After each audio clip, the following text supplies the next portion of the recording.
দাঁড়িয়ে রইল, রুম থেকে গেল না। ঘড়ির কাঁটা 11টা 45। তন্ময় সম্পূর্ণ 1 ঘন্টা দাঁড়িয়ে আছে একইভাবে। অরুও বিছানায় একইভাবে শুয়ে। এবার তন্ময় নড়ল, শব্দ করে রুম থেকে বেরিয়ে গেল। যাওয়ার সময় সজোরে দরজা লাগিয়ে গিয়েছে। তার শক্তির জোরে দরজার লকার ভেঙে মেঝেতে শব্দ করে পড়ল। শুক্রবার ছুটির দিন।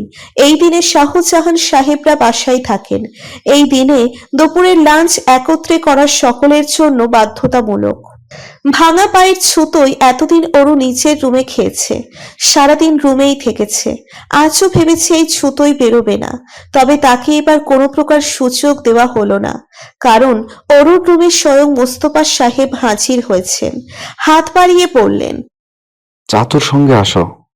এভাবে সারাদিন শুয়ে বসে থাকলে পা ভালো হবে কিভাবে দেখি। বলেই মোস্তফা সাহেব অরুকে উঠতে সাহায্য করছেন। অরু দীর্ঘ নিঃশ্বাস ফেলল। সকলের কথা ফেলতে পারলেও সে মোস্তফা সাহেবের কথা ফেলতে পারে না। মুখের উপর বলতে পারবে না আমি যাব না। অরু ধীর পায়ে টেবিলের সামনে এসেছে। সবাই বসে গিয়েছে, শুধু তন্ময় দাঁড়িয়ে, যেন কারো অপেক্ষা করছে। এদিকে জয়া বেগম, মুফতি বেগম খাবার পরিবেশন করছেন। মোস্তফা সাহেব অরুকে নিজের পাশে বসিয়েছেন। অরু বসতেই তার পাশের খালি চেয়ার টেনে তন্ময় বসল। সে আলগোছে টেবিলের চারপাশ থেকে তরকারির বাটিগুলো অরুর সামনে ঠেলে দিতে সাহায্য করছিল। দেখা গেল অরু তন্ময়ের পাশ করা একটা তরকারির বাটিতে হাত লাগালো না। সে শুধু সাদা ভাত গিলতে লাগলো। নিজের সামনের তরকারিগুলোকে অগ্রাহ্য করে মোস্তফা সাহেবের পাতের থেকে তরকারি নিয়ে খাচ্ছে। মোস্তফা সাহেব কেশে উঠলেন, আর চোখে ছেলের দিকে তাকালেন। তন্ময়কে একদমই ভালো দেখালো না। সে এখনো মুখে এক নালা ভাত তোলেনি। সেভাবেই শব্দ করে চেয়ার সরিয়ে হনহনিয়ে চলে যেতে লাগলো। তন্ময়কে পিছু ডাকলো জয়া বেগম। মোস্তফা সাহেব, আনোয়ার সাহেবও ডেকেছেন, কিন্তু তাদের ছেলে ডাক শোনেনি যেন। অরুও পরপর উঠে গিয়েছে। খুঁড়িয়ে খুঁড়িয়ে নিচের রুমে চলে গেল। ডাইনিং টেবিল জুড়ে নিস্তব্ধতা বিরাজমান। দেখতে দেখতে অরুর পরীক্ষার সামনে চলে এসেছে। পায়ের ব্যান্ডেজও খোলা হয়েছে, ব্যথা কমেছে, সে পা নাড়াতে পারছে। পরীক্ষার দিন হেঁটে গিয়ে পরীক্ষা দিতে পারবে মনে হচ্ছে। মন প্রাণ দিয়ে পড়াশোনায় ডুবে থাকা অরু সবকিছু ভোলার চেষ্টায়, তবে বুকের ভেতর চিনচিন ব্যথা অগ্রাহ্য করা যাচ্ছেই না। এই ব্যথা ক্রমাগত তাকে আঁকড়ে ধরছে। বিকেলে ছাদে উঠেছে বই হাতে। এতগুলো সিঁড়ি পেয়ে উঠেছে বিধায় পায়ের পাতায় চিনচিন ব্যথা অনুভব করছে। দোলনায় গিয়ে বসবে ভেবেছিল। আগে থেকেই সেখানে কলি বসে। মাসখানেক হয়ে গিয়েছে এই মেয়ে এখানে। অরুর সামনাসামনি তেমন পড়েনি। বেশিরভাগ সময় সে নিজের রুমে। সামনাসামনি হবে কিভাবে? অরুকে দেখে কলি উঠে দাঁড়ালো। এগিয়ে এসে কিছু একটা বলতে চাইলো, তবে অরু শুনল না। আরাম করে দোলনায় বসে বই খুলেছে। কয়েকটি শব্দ পড়ে চোখ বুজে নিচ্ছে, আবার খুলে কিছুটা পড়ে নিঃশব্দে বিড়বিড় করছে। তার পড়ার ধরনও পরিবর্তন হয়ে গিয়েছে। কলি দাঁড়িয়ে রইল। এক পর্যায়ে এগিয়ে এসে বলল, কাল বাদে পরশু আমার বোর্ড এক্সাম আপু। কলি চুপসে গেল, চোখ মুখ কুঁচকে দাঁড়িয়ে রইল। অরু পড়ছে। সন্ধ্যার আজান দিবে দিবে ভাব। চারপাশ সোনালি আলোয় আলোকিত। কিছুক্ষণের মধ্যে সূর্য ডুবে যাবে বলে আজান দিতেই কলি নিচে নেমে গেল। কলি যেতেই অরু বই বন্ধ করে দোলনায় মাথাটা হেলান দিয়ে রাখলো। তার দৃষ্টি স্তব্ধ, বিমূঢ়। অরু কতক্ষণ এক ধ্যানে বসেছিল জানে না, তবে এক পর্যায়ে তন্ময়ের কণ্ঠের স্বর শুনতে পায়। কার পারমিশন নিয়ে তুই ছাদে উঠেছিস? অরু জবাব দিল না, নজর বয়ে রেখে বসে আছে। তন্ময় তাড়াহুড়ো পায়ে অরুর সামনে এসে দাঁড়িয়েছে। ক্রোধ নিয়ন্ত্রণে রেখে প্রশ্ন করল। এই পা নিয়ে তুই ছাদে কেন আসছিস? অরু উঠে দাঁড়ালো। বই নিয়ে খুঁড়িয়ে খুঁড়িয়ে হেঁটে চলে যাচ্ছে। তন্ময় পেছন থেকে ডাকলো। অরু শুনছে না দেখে পিছু ছুটেছে। ধরবে বা কিছু বলবে তার পূর্বেই অরু অনুভূতিহীন কণ্ঠে বলল, আমার থেকে দূরে থাকুন। মুহূর্তেই তন্ময়কে স্তব্ধ ভঙ্গিতে দাঁড়িয়ে থাকতে দেখা গেল। আজকাল তন্ময় খাচ্ছে না, ঠিকঠাক ঘুমুচ্ছে না, ঠিক সময় বাড়ি ফিরছে না। এসব আলোচনা শাহজাহান বাড়ির কোনায় কোনায় হচ্ছে। ওর যেখানে চাই সেখানেই এগুলো শুনছে। যেমন ভোর সকালে উঠে এসেছে রান্নাঘরে, পেটে কিছু ঢুকিয়ে পড়তে বসবে বলে। এখানেও শুনছি জবেদা বেগমের অভিমানী সুর। আমার ছেলেটার কি হয়েছে হঠাৎ করে? কার নজর পড়লো? কিছুই তো খেতে চায় না, কয়েকদিনে শুকিয়ে বাজান আমার কাটকাট হয়ে গেছে। পানি খেতে নিয়ে ওরু কেসে উঠল। আলগোছে বেরিয়ে নিচের রুমের উদ্দেশ্যে চলে এসেছে। সিঁড়ি বেয়ে উপরে উঠতেই দেখলো তন্ময় দাঁড়িয়ে। তাকে দেখতেই ওরু পায়ের গতি বাড়ালো। তন্ময় সামনে এসে দাঁড়ালো, ক্রোধ নিয়ন্ত্রণে রেখে প্রশ্ন করলো। কি সমস্যা তোর? ওরু পাশ দিয়ে নিচের রুমে ঢুকে দরজা লাগিয়ে দিল। সঙ্গে সঙ্গে দরজা ঘেঁষে বসে পড়ল মেঝেতে, মাথাটা এলিয়ে রেখেছে পেছনে। কিভাবে বলবে তন্ময়কে সমস্যা কোথায়? সমস্যা তো ওরুর মধ্যে। সে না জেনে শুনে প্রেমে পড়েছে। এই প্রেম নিয়ে তন্ময়ের সামনাসামনি হবার দুঃসাহস আর তার মাঝে নেই, একদম নেই। 9টায় বোর্ড এক্সাম দিতে বেরোবে, তাই সকাল সকাল উঠে রিভিশন দিতে শুরু করেছে। এক ফাঁকে সুমিতা বেগম চা দিয়ে গেছেন। ওরু চায়ে চুমুক বসিয়ে পড়াশোনায় বিভোর। ঘড়ির কাঁটা 8টায় যেতেই তৈরি হয়ে নিল। প্রয়োজনীয় জিনিসপত্র গুছিয়ে নিচে নেমে এসেছে। সে আজ যাবে আনোয়ার সাহেবের সাথে। সাধারণত বোর্ড এক্সাম দিতে সব সময় তন্ময় নিয়ে যায়, তবে গতকাল রাতে ওরু পরিষ্কার করে আনোয়ার সাহেবকে বলেছে তাকে নিয়ে যেতে, না হলে পরীক্ষা দেবে না। অগত্যা আনোয়ার সাহেব তৈরি হয়ে মেয়ের জন্য সোফায় বসে। ব্রেকফাস্ট করে বেরিয়ে পড়বেন। মোস্তফা সাহেব হাতে নিউজ পেপার সরিয়ে বললেন, প্রিপারেশন কেমন? ভালো চাচ্ছু। ঠান্ডা মাথায় পরীক্ষা দিবে? জি। ব্রেকফাস্ট করে বের হতেই তাদের সামনে তন্ময়ের গাড়ি থামলো।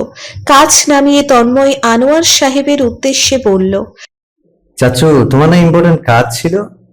ছিল, কিন্তু মেয়েটা জেদ ধরেছে আমার সাথে যাবে, তাই থাক, কাজ পরে করে নিব। আচ্ছা, উঠে এসো, আমি ড্রপ করে দিই। আনোয়ার সাহেব মেয়ের দিকে তাকালেন। ওর মুখমণ্ডল অন্ধকার করে রেখেছে, যেন এই গাড়িতে করে যাবে না, গাড়িতে সে উঠবে না।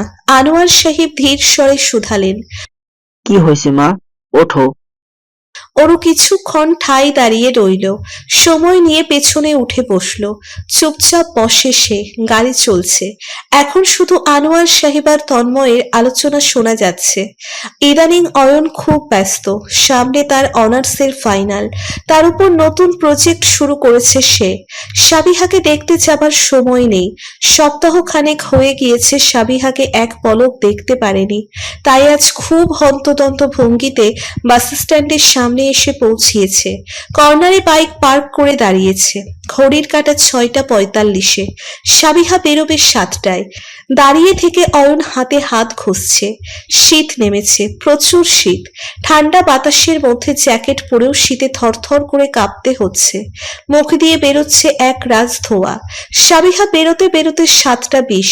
তাকে দেখেই অয়ন ছুটে গেল, অথচ তাকে দেখেও না দেখার ভান করে চলে যাচ্ছে সাবিহা। ভাব এমন যে সে অয়নকে চেনে না।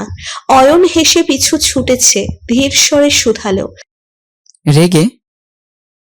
এই যে সাবিহা, আল্লাহ, ওইদিকে যায় না, আমার বাইক ওখানে। সাবিহা কথাই শুনছে না। শুনবে কেন? একটা সপ্তাহে একবার কলও করেনি। দেখা সাক্ষাৎ তো দূরের বিষয়। সাবিহা কল করেছে ধরে শুধু হু হ্যাঁ বলে কেটে দিয়েছে। এতটাই ব্যস্ত? এখন সাবিহাও ব্যস্ত। অয়ন হেসে দৌড়ে ফিরে গেল স্ট্যান্ডের সামনে। হেলমেট পরে বাইকে চাবি ঢুকিয়ে বাইক স্টার্ট করলো। এক টানে সাবিহার সামনে চলে এলো। আজ সাবিহা বাসও নেয়নি, কার জন্য নেয়নি তা তো অজানা নয় অয়নের। সে খুশি মনে প্রিয়তমার রাগ ভাঙাতে প্রস্তুত। অয়ন এক টানে সামনে চলে গেল। ব্রিজের একপাশে বাইক পার্ক করে সাবিহার কাছে ফিরে এলো। পাশাপাশি হাঁটতে লাগলো দুজন। সাবিহা বুকের কাছটাই দুহাত পেঁচিয়ে রেখেছে, মুখে গম্ভীর ভাব। অয়নের হাসি পাচ্ছে, কিন্তু সে না হাসার চেষ্টা করে চলেছে। এক পর্যায়ে মাথা ঝুঁকিয়ে বলল, ব্যস্ত ছিলাম সত্যি, এরপর থেকে এমন ভুল আর হবে না। তুমি ফার্স্ট, বাকি সব লাস্ট, ওকে? অয়ন আবারও বলল, আচ্ছা, গেস করো তো আমি বাড়িতে কি পড়েছিলাম? সাবিহা মনে মনে অয়নকে ভেঙালো।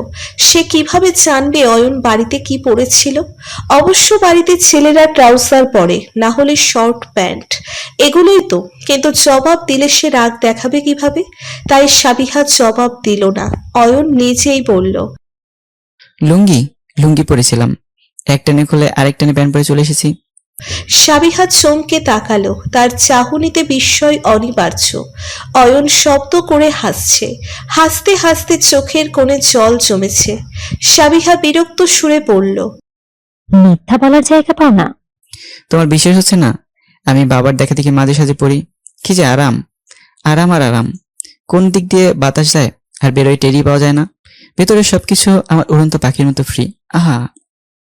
সাবিহা ছি বলে আগে পা বাড়ালো। অয়ন আবারও উচ্চস্বরে হাসতে লাগলো। তার হাসি আজ ফ্রি বিতরণ খুঁজছে। দেখা গেল সাবিহার ঠোঁট জুড়েও হাসি। কোনোভাবেই হাসি বুঝতে পারছে না। বাইকের সামনে আসতেই বাইকে উঠে বসলো অয়ন। সাবিহা পেছনে উঠে বসলো। বাইক স্টার্ট করতে নিয়ে অয়ন বলল, শক্ত করে ধরো। সাবিহা ধরলো। শক্ত করে দোকাত চেপে ধরলো। কয়েকটা চিমটিও কাটলো। অয়ন হাসছে। যেন সাবিহার এতটুকু শক্তি চিমটি তার কিছুই করতে পারছে না। ড্রয়িং রুমে সকলেই উপস্থিত। সাধারণত এ সময় মোস্তফা সাহেব, আনোয়ার সাহেব বা ওহি সাহেব তারা থাকেন না। কাজ থেকে বাড়ি ফিরতে তাদের ৮টা-৯টা বেজে যায়। কিন্তু আজ তারা অসময়ে বাড়িতে কেন? সাবিহা চিন্তিত চেহারায় বাড়িতে ঢুকে দাঁড়িয়ে পড়ল। মোস্তফা সাহেব মেয়ের উদ্দেশ্যে বললেন, ফ্রেশ হয়ে নিচে এসো, কথা আছে। সাবিহা জি বাবা বলে ব্যাগ কাঁধে নিয়ে নিচের রুমের দিকে এগুলো।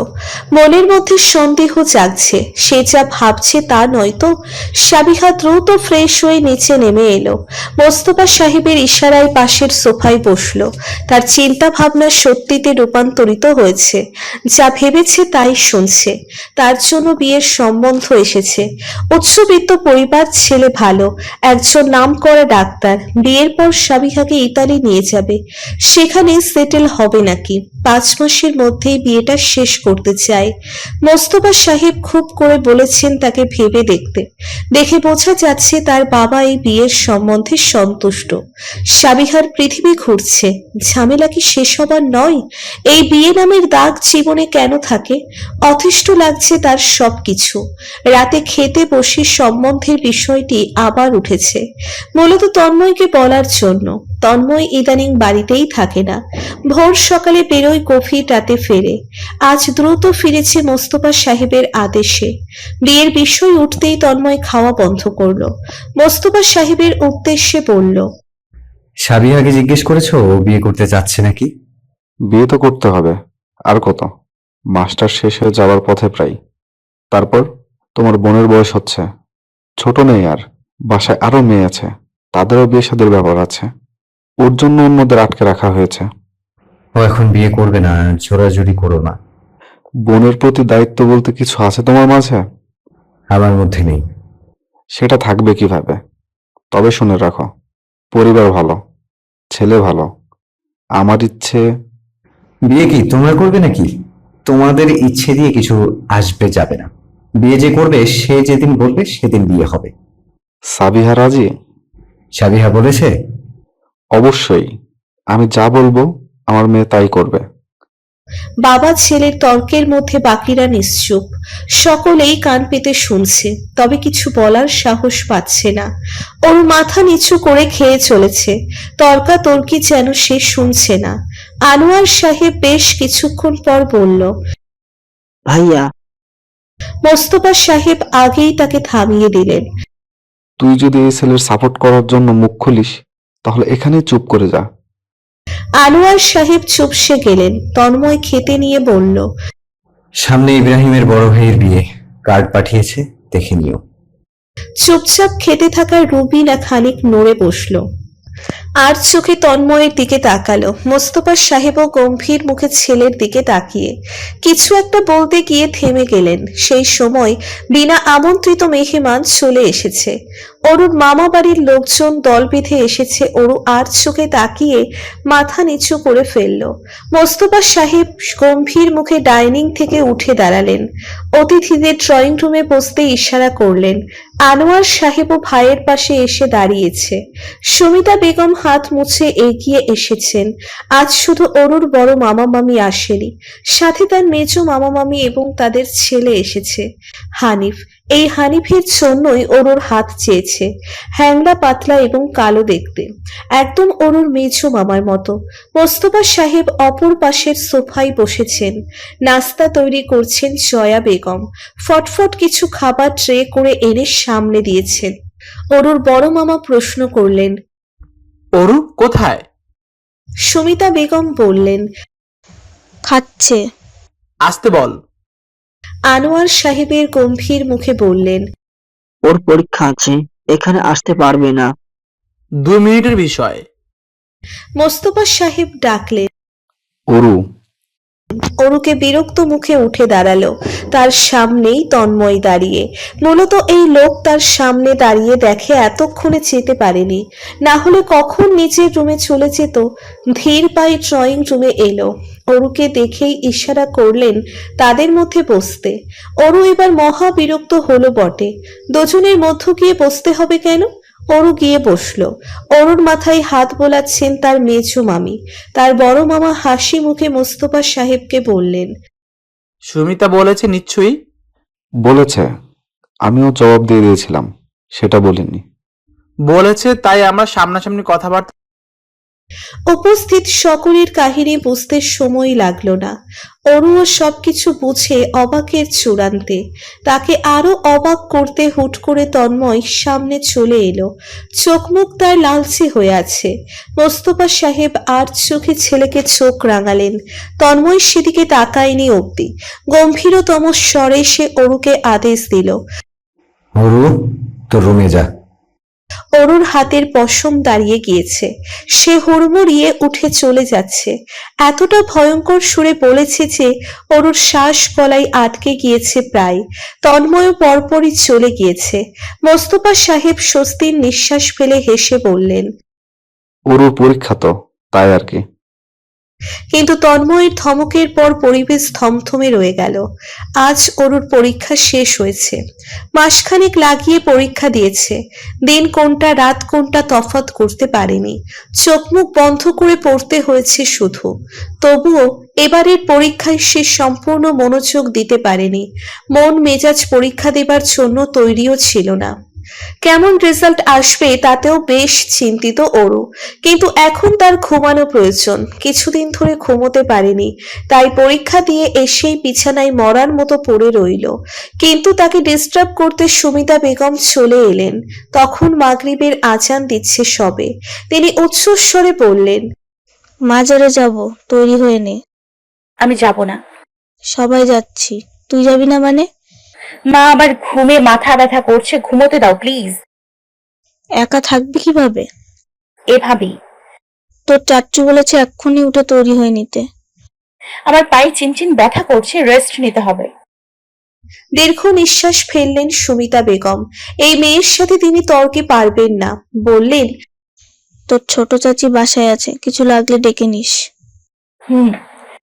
সুমিতা বেগম কিছুক্ষণ দাঁড়িয়ে থেকে মেয়েকে চোখ রাঙিয়ে চলে গেলেন। অরু পড়ে পিঠে ঘুমিয়ে পড়ল। এর মধ্যেই আবার মার্চি ফোন করেছে। অরু ধরলো না।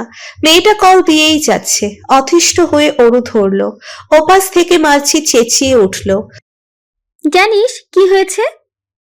জানতে চাই না, ফোন রাখ। আরে কাটিস না, শোন, আব্রাহাম ভাইয়ার বিয়ে পরশু, জানিস তো?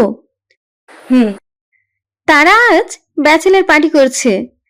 তো কাকে দেখেছি আমি এখানে বলতো? তোর চাচাকে? হুম, তোর তন্ময় ভাইয়াকে। আমাদের বিল্ডিং থেকে তাদের বিল্ডিং এর ছাদ দেখা যায়। ভাই রে ভাই, মদ ভোটকা খেয়ে যা তা অবস্থা। তুই যদি দেখতে। অরু কল কেটে দিল। মদ খাক না হলে তেল খাক, তার কিছুই আসে যায় না। অরু আবারও ঘুমাতে চোখ জোড়া বুঝল, কিন্তু এবার ঘুম ধরা দিচ্ছে না। মনে মনে বাঁচিকে ইচ্ছে রকম ধুয়ে দিল। এই মেয়েটা ঘুম ভেঙেছে তার। তবে কথাই আছে, চেষ্টায় সফলতা মেলে। কথাটি সত্য, কারণ এক পর্যায়ে অরু আবারও ঘুমিয়ে পড়েছে। সন্ধ্যা রাতে পরিণত হয়েছে, তবুও তার ঘুম থেকে ওঠার নাম গন্ধ নেই। মুফতি বেগম কয়েকবার দরজায় টোকা মেরে ডেকে গিয়েছেন। এই অরু, তোর চাচুদের ফিরতে মধ্যরাত হবে, আমি এখন ঘুমাবো, তুই কি কিছু খাবি না? আমি নিজে নিয়ে খাবো, তুমি ঘুমিয়ে পড়ো। আচ্ছা, খেয়ে নিস। ঘুম ঘুম চোখে সেলফোনে নজর বোলালো। 12টা 11। এত রাত হয়েছে। দেয়াল ঘড়িতে নজর বলিয়ে ওরও বাইরে বেরিয়ে আসলো। খিদে পেয়েছে, তবে খেতে ইচ্ছে করছে না। এর থেকে বড় কোনো জ্বালা আছে বলে মনে হয় না। পিট পিট নাক নিয়ে বাম পাশে তাকাতেই চমকে গেল।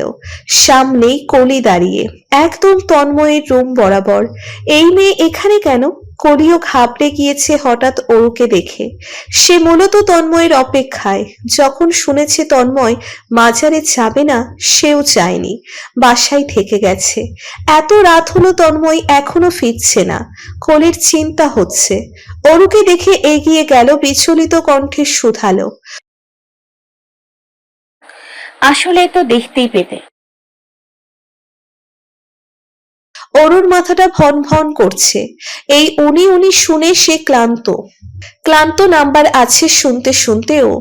স্কুল কলেজ সবখান থেকে একবার অন্তত অরু শুনেছে তন্ময় ভাইয়ের নাম্বার আছে। ব্যাচমেট গুলো প্রায়শই তন্ময়ের নাম্বার, ফেসবুক আইডি চেয়ে বসতো। তখন চোয়াল শক্ত করে অরু পরিষ্কার করে বলে দিত নেই। আজও তাই বলল, নেই,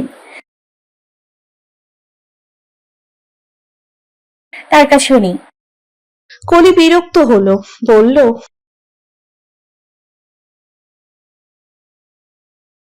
ও, নাম্বার আদান প্রদান হয়েছে বুঝি। তবে অরুর বিষয়টি ঠিক হজম হচ্ছে না। নাম্বার দিবে তাও তন্ময়? হাদা ঢিলা মানুষ সে। নাম্বার দিবে তো দূরের বিষয়, কথাবার্তাটুকুও বলে না। কলির কথা অরুর বিশ্বাস হবে হবে করেও হলো না। সে নিজের রুমে ঢুকে দরজা লাগিয়ে দিল। পুনরায় বিছানায় শুয়ে পড়ল। নরম বালিশে মাথা গুজে অরুর মনে হচ্ছে মস্তিষ্কের একটা নিউরনের কাজ সর্বক্ষণ তন্ময়কে নিয়ে ভাবা। এই যে সে মনে প্রাণে লোকটাকে ভুলতে চাইছে, বাতিল করতে চাইছে মস্তিষ্ক থেকে, কিন্তু কোনো মতে পারছে না। ঘুম ভেঙেছে ধরে চোখের পাতায় তন্ময় ভাসছে, বায়ুমণ্ডলের ন্যায় ঘুরছে চারপাশে। মদ খেয়েছে? খাক, অরুর কি? মদ খাক, গাঁজা খাক, সিগারেট খাক বা না খাক, তাতে অরুর কিছুই আসবে যাবে না। তাকে কলি খুঁজুক, না হলে ঢলি খুঁজুক, ইট ডাজ নট ম্যাটার। কিন্তু মনের কোণে এটা আসলেই ম্যাটার করে। দীর্ঘশ্বাস ফেলে বিছানা ছাড়ল। মস্তিষ্ক ফাঁকা ফাঁকা লাগছে। রুমের বাতি চালিয়ে জানালা খুলে দিল। হুড়মুড়িয়ে একরাশ বাতাস ছুঁয়ে গেল সর্বাঙ্গ জুড়ে। অবশেষে চোখ বুজে রইল। পূর্ণিমার চাঁদ আকাশে, আধার রাতে চারপাশ পরিষ্কার ঝকঝকে। সে সময় দরজায় কড়াঘাতের শব্দ। অন্যমনস্ক অরু শুনতে পেল না। দু একবার কড়াঘাত লাগাতার আসতেই নড়ে উঠল। চুলগুলো পেঁচিয়ে নিতে নিয়ে চেঁচালো, চাচি তুমি এখনো জেগে? আমি বলেছিলাম না খেয়ে নিব। একদম কথা শোনো না। কাটা গিয়ে চুল বিদ্ধে গিয়ে কাটা ভেঙে গেল। বিরক্ত চোখ মুখে অরু দরজার দিকে অগ্রসর হলো। কোমর সমান চুলগুলো বাতাসে দুলছে। মুখশ্রীর সামনে ভিড় জমিয়েছে। বিরক্তির রেশ বেড়ে গেল যেন। কাটা ভাঙার সময় পায় না নাকি? আবারও দরজায় করাঘাত। উফ! ওর শব্দ করে দরজা সম্পূর্ণ খুলে দিল। সামনে দাঁড়ানো ব্যক্তিকে দেখে হকচকিয়ে উঠল। বড় বড় চোখে তাকিয়ে রইল। বাকরুদ্ধ হয়ে গিয়েছে সে। তন্ময়ের গোলান্দাজ মুখশ্রী লাল বর্ণ ধারণ করেছে, সাথে চোখ জোড়াও। চোখের কোণা লালচে দেখাচ্ছে সামান্য। ভ্রু দুয়ের মাঝখানে সূক্ষ্ম ভাঁজ পড়েছে। চুলগুলো এলোমেলো হয়ে কপালে ঝুলে আছে। সাদা ইন করা শার্টে লক্ষ্যমাত্রায় ভাঁজ পড়েছে। জুতো জোড়া খুলে আসেনি, কাদায় মাখো মাখো হয়ে গিয়েছে যেখানে পা ফেলেছে। অরুর মেজাজ তুঙ্গে উঠে গেল। মেঝে এবং দরজার এই সীমান্তটুকু সে নিজে মোছে, কোমর বেঁকিয়ে। এখানে এভাবে আসার মানে কি? তন্ময় শুধু সেখানেই দাঁড়িয়ে থাকলো না, অরুকে টপকে ভেতরে ঢুকে গেল। শব্দ করে চেঁচালো অরু, এই আপনি কি করছেন? তন্ময় ঘরে ঢুকে সম্পূর্ণ কক্ষ জুড়ে বিচরণ চালালো কাদায় মাখো মাখো জুতো জোড়া পরে। তারপর কিছুক্ষণ দাঁড়িয়ে রইল, হুট করে আবার দরজার কাছটাই চলে এলো। অরু দীর্ঘশ্বাস ফেলতে নিয়েছিল, ভেবে লোকটা চলে যাবে। তাকে অবাক করে দিয়ে তন্ময় দরজার সিটকানি লাগিয়ে দিল। বুকের ভেতর ধুক করে উঠল অরুর, রক্ত চলাচলের গতি বেড়ে গেল। নিজের অজান্তেই পেছনে চলে এলো কয়েক পা। মাথা তুলে তাকাতেই তন্ময়ের দৃষ্টিতে দৃষ্টি মিলল। শিহরণ বয়ে গেল সর্বাঙ্গ জুড়ে। শীতল সেই দৃষ্টিতে তাকিয়ে থাকতে পারল না, মাথা নত করে ফেলল। কণ্ঠনালী কাঁপছে, কথা বললে কি গলার স্বর কেঁপে উঠবে? অরু গলার স্বর সরু রাখার চেষ্টা করে বলল, কি সমস্যা আপনার? এ কথাই যেন তন্ময়ের মস্তিষ্ক জ্বলে উঠল। চুপচাপ দাঁড়িয়ে থাকা সে মুহূর্তেই অপ্রস্তুত অরুর সামনে চলে এলো। অরু পেছনে হাঁটার সময়টুকু পেল না, শটাং করে ডান গালে চড় খেয়ে বসল। আচমকা ম্লান থাপ্পড় খেয়ে ভড়কে গেল, কেঁপে উঠল দৃশ্যমান রূপে। গালে হাত চেপে চমকে তাকালো তন্ময়ের দিকে। পরপর বাম গালে আর একটা থাপ্পড় পড়ল। আশ্চর্য, দুটো থাপ্পড় খাওয়া অরুর চোখে তন্ময় নিজের শীতল দৃষ্টি মিলিয়ে বলল, প্রথম থাপ্পড়টা তো সেদিন ছাদেই প্রাপ্য ছিল। একটি বিদঘুটে গন্ধ অরুর মুখে থুবড়ে পড়ল। গন্ধে পেট গুলিয়ে উঠল। সঙ্গে অনুভব করলো তন্ময়ের কণ্ঠের স্বর মৃদু কাঁপছে, যেন কথা মনের গহীন হতে খুঁজে খুঁজে বলছে সে। তন্ময় মাথাটা দুলিয়ে আরেকটু ঝুঁকল। দ্বিতীয়টা আমাকে অ্যাভয়েড করার জন্য, আর তৃতীয়টা, ও তৃতীয় থাপ্পড় তো বাকি, এটা কোথায় দিব? পিঠে? বলতো তৃতীয় থাপ্পড়টা কেন প্রাপ্য? থাপ্পড়গুলো অতটা জোরে লাগেনি, ধীরে লেগেছে। তবুও অরুর ফর্সা গাল দুটো লাল হয়ে উঠেছে মুহূর্তেই। চোখের কোণে জল জমেছে, নাক ফুঁসছে, যেন কেঁদে উঠবে। এভাবে মারার মানে কি? অশ্রুসিক্ত নয়নে অরু মেঝেতে তাকিয়ে। তন্ময় ধীর স্বরে ধমকে উঠল, বল, তৃতীয় থাপ্পড়টা কেন খাবি তুই? আমি চাচুকে ডাকবো। পরে আবার কথা শেষ হোক। অরু এই মাতালটার সঙ্গে একদম থাকবে না। মাতলামি করার জায়গা পাই না, আজ ওসব খেয়ে এসে এমন করছে। না হলে তাকে চড় মারা তো দূরের বিষয়, এভাবে কথাবার্তা বলেছে কখনো? মুখের উপর কিছু ধমক মেরেছে, এই যা। অরু ঠোঁটে ঠোঁট চেপে কান্না থামানোর প্রচেষ্টায় তন্ময়কে ধাক্কা মেরে ছুটে গেল। দরজা খুলতে নিতেই হাতে টান অনুভব করলো। তন্ময়ের গভীর স্বর শোনা গেল, আমার কথা শেষ হয়নি অরু, আজ আমাদের কথা হবে, তারপর তোর ছুটি হবে। নে দাঁড়া এখানে। অরুর তরু তরু বুক কাঁপছে, হাতে যেখানে স্পর্শ করেছে সেখানটা শীতল অনুভব করছে। তন্ময়ের স্পর্শ শীতল, ঠান্ডা বরফের ন্যায় হয়ে আছে হাত দুটো। তন্ময় পুনরায় বলল, উত্তর দে, আই এম ওয়েটিং। অরু ফুপিয়ে উঠল, জানি না। তৃতীয় থাপ্পড় সেদিন আমাকে না বলে চলে আসার জন্য, সেলফোন অফ রাখার জন্য, আমার কল কাটার জন্য। তৃতীয় থাপ্পড় অরুর পিঠে পড়েছে। অরু ক্ষিপ্ত কণ্ঠে শুধালো, আপনার সমস্যা কি? সমস্যা আমার না তো তোর, আর সেই সমস্যার কথাই জানতে চাই। তুই আমাকে বলবি? পরীক্ষা তো শেষ এখন, আরামসে বল। আমাদের হাতে সারা রাত পড়ে আছে। কথাগুলো বলে তন্ময় সোজা হলো। অরুর সমান ঝুঁকে কথা বলে সে হয়রান যেন। কোমর দুপাশে দুলিয়ে গলার টাই খুলে ফেললো, গলার কাছে কিছু বোতাম খুলে দিল। দুহাতের হাতার বোতাম খুলে কনুই পর্যন্ত উঠিয়েছে। প্রশস্ত পেশি বহুল হাত শার্টের উপর দিয়ে ফুলে। অরু আর চোখে সেখানে তাকিয়ে আবারও মাথা নত করলো। তার আগের তন্ময় ভালো, এই মাতাল তন্ময় মারাত্মক ভয়ঙ্কর। এই তন্ময় অরু একদম চাই না। তন্ময় অরুর নরম বিছানায় বসলো, দোপা দুপাশে ছড়িয়ে। নজর বন্দি করলো অরুর দিকে। অরুকে দেখছে খুঁটিয়ে খুঁটিয়ে, এখনো অরুর নাক ফুঁসছে। কেঁদে দিবে দিবে ভাব, তবে কাঁদছে না।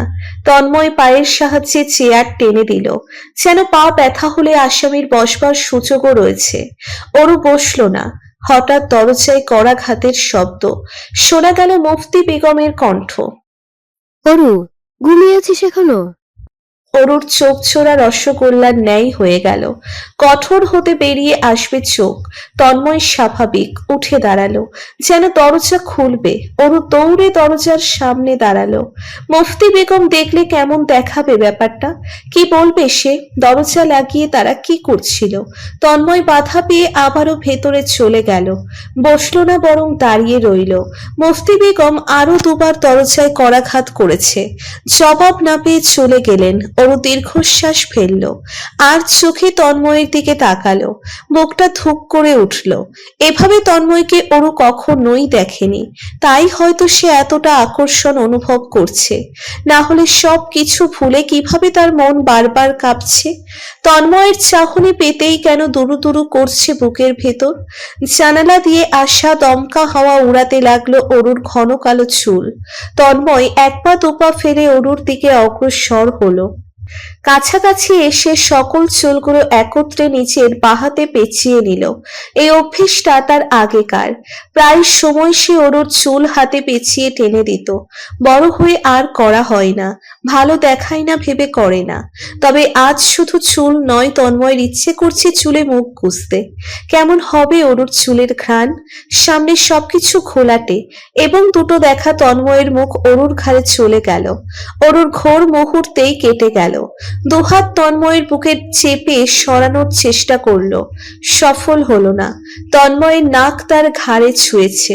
পরপর নরম কিছুর স্পর্শে অরু থরথর করে কেঁপে দেওয়ালে লেপ্টে গেল। অস্পষ্ট মৃদুস্বরে চিৎকার করলো, তন্ময় ভাইয়া আপনি? অরুর ঘাড়ে অজস্র চুমু খেয়ে চলেছে তন্ময়। এক অদৃশ্য বাধা যেন উঠে গিয়েছে সামনে থেকে। ঘাড় থেকে মুখ অরুর কানের কাছে অগ্রসর হচ্ছে। কানের লতিতে ঠোঁট ছুঁয়েছে দু একবার। গভীর স্বরে বলল, কেন করছিস এমন? আমি জানতে চাই, কেন অ্যাভয়েড করছিস আমায়? কি হয়েছে? সব তো ঠিক ছিল তাহলে। কেঁপে উঠল অরু। মুহূর্তেই মনে পড়ল কলির কথা, তাদের বিয়ের কথা। বন্ধ চোখ জোড়া খুলল। তন্ময়কে ঠেলে সরাতে চাইল পুনরায়। তন্ময় সরল না, বরং আরো ঘনিষ্ঠ হলো। গভীরভাবে অরুকে নিজের মধ্যে আটকে রাখলো। ভালো লাগা শেষ? তন্ময়ের এই প্রশ্নে গড়গড় করে কোণ ঘেঁষে চোখের জল বেয়ে পড়ছে, নাক ফুঁসছে। ফুপিয়ে কেঁদে উঠল অরু। কান্নার তোড়ে শরীর কাঁপছে। তন্ময় অরুর মুখ বরাবর এলো, করুণভাবে কাঁদতে দেখে বিচলিত হলো। কেন যাচ্ছিস? কাঁদছি কারণ আপনি বাজে, খারাপ লোক। কোন দিকে? সব দিকে। সবটা? সব দিক কিভাবে পরিবর্তন করবো? তন্ময়কে চিন্তিত দেখালো। অরু ভ্রু দুটো কুঁচকে রেখেছে সামান্য, এমন হাব ভাব করছে যেন সে নিজে অরুর জন্য সব করবে। অরু ভেঙিয়ে বলল, আপনার হবু বউয়ের কাছে যান। তন্ময়কে এবার আরো চিন্তিত দেখালো। ভ্রু চূড়ার মাঝখানে ভাঁজ পড়েছে মাত্রাতিরিক্ত। সে অরুকে ভালোভাবে দেখে বলল, তার কাছেই তো আছি। অরুর মুখ দিয়ে ফসকে বেরোলো, তন্ময় ভাইয়া। যেন তন্ময়কে হুঁশে আনতে চাইছে। রীতিমতো ভয়ের সর্বশক্তি দিয়ে চোখ জোড়া বন্ধ করে নিল। তোলপাড় শুরু হয়েছে ভেতরে। অনুভূতির সাগরে ভেসে এসে মরে যাবে, না হলে জ্ঞান হারাবে। তন্ময় কি মদ খেয়ে ভুলভাল বকছে, নাকি তন্ময় একই অনুভব করে তার মতো? অরুর হৃদয় ব্যাকুল হয়ে পড়েছে। এই যে তন্ময় শীতল দৃষ্টিতে তাকিয়ে, অরু সেই দৃষ্টিতে দৃষ্টি মেলাতে ব্যর্থ হচ্ছে। এতটা লজ্জা সে তার সারা জীবনে অনুভব করেনি। এভাবে সর্বাঙ্গ ছুঁড়ে কম্পন সৃষ্টি হয়নি। হুট করে তন্ময়ের মুখ তার মুখ বরাবর চলে এলো। কিছুক্ষণ তাকিয়ে থাকে, কানের কাছে মুখ নিল। নিঃশ্বাস ছেড়ে গভীর স্বরে আবদার করলো, শুধু তন্ময় ডাক।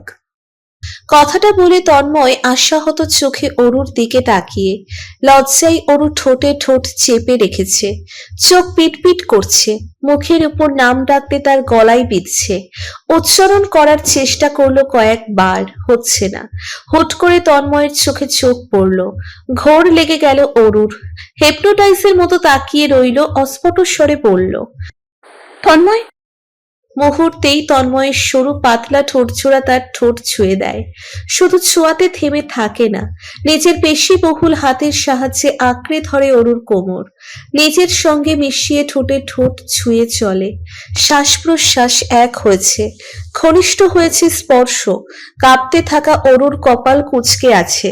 অদ্ভুত টেস্ট, সিগারেট, মদ সব তার মুখে, নাক কুঁচকে আসছে। হঠাৎ সেভাবেই তন্ময় ঢুলে পড়ে তার শরীরের উপর, মাথা তার কাঁধে গিয়ে পড়েছে। বিড়বিড় করে কিছু কথা বলল তন্ময়। ওরও কান খাড়া করে যতটুকু পেরেছে শুনেছে, এবং তাতেই তার বুকের ওঠানামা বেড়ে গেল। শক্ত হয়ে গেল শরীর, কথাগুলো প্রতিধ্বনিত হচ্ছে বারংবার, কানের কাছে পেঁচে চলেছে। ওরুর পা ছোড়া দুর্বল হয়ে গেল, সে পড়ে যেতে নিয়ে দেওয়ালে ধরে নিজেকে সামলালো। কয়েকটি নিঃশ্বাস ফেলে তন্ময়ের দিকে তাকানোর চেষ্টা করলো। সে মনে করেছিল ক্লান্ত ভঙ্গিতে চোখ বুজে রয়েছে তন্ময়, কিন্তু এখন কয়েকবার দেখে সে বুঝতে পারল নেশায় সেন্সলেস হয়ে গিয়েছে। তন্ময়কে ধরে বিছানায় শুইয়ে দিল, জুতো জোড়া খুলে দিল, মোজা খুলে জুতোয় ঢুকিয়ে সাইড করে রাখলো। বিন্দু বিন্দু ঘাম জমেছে কপালে, ওরু পরনের ওড়না দিয়ে মুছিয়ে দিল কপালের ঘামটুকু। নিজ মনে বলল, সত্যি কি তাই? মাজার থেকে সাবিহা 2:45 ফিরেছে। রুমে ঢুকে ফ্রেশ হয়ে বিছানায় চিৎ পটাং হয়ে পড়ল। সেলফোন হাতে নিল। অয়নের অনেকগুলো কল, মেসেজেস, একটা ভিডিও কল এসেছে। অয়নের সাথে তার কখনো ভিডিও কল হয়নি।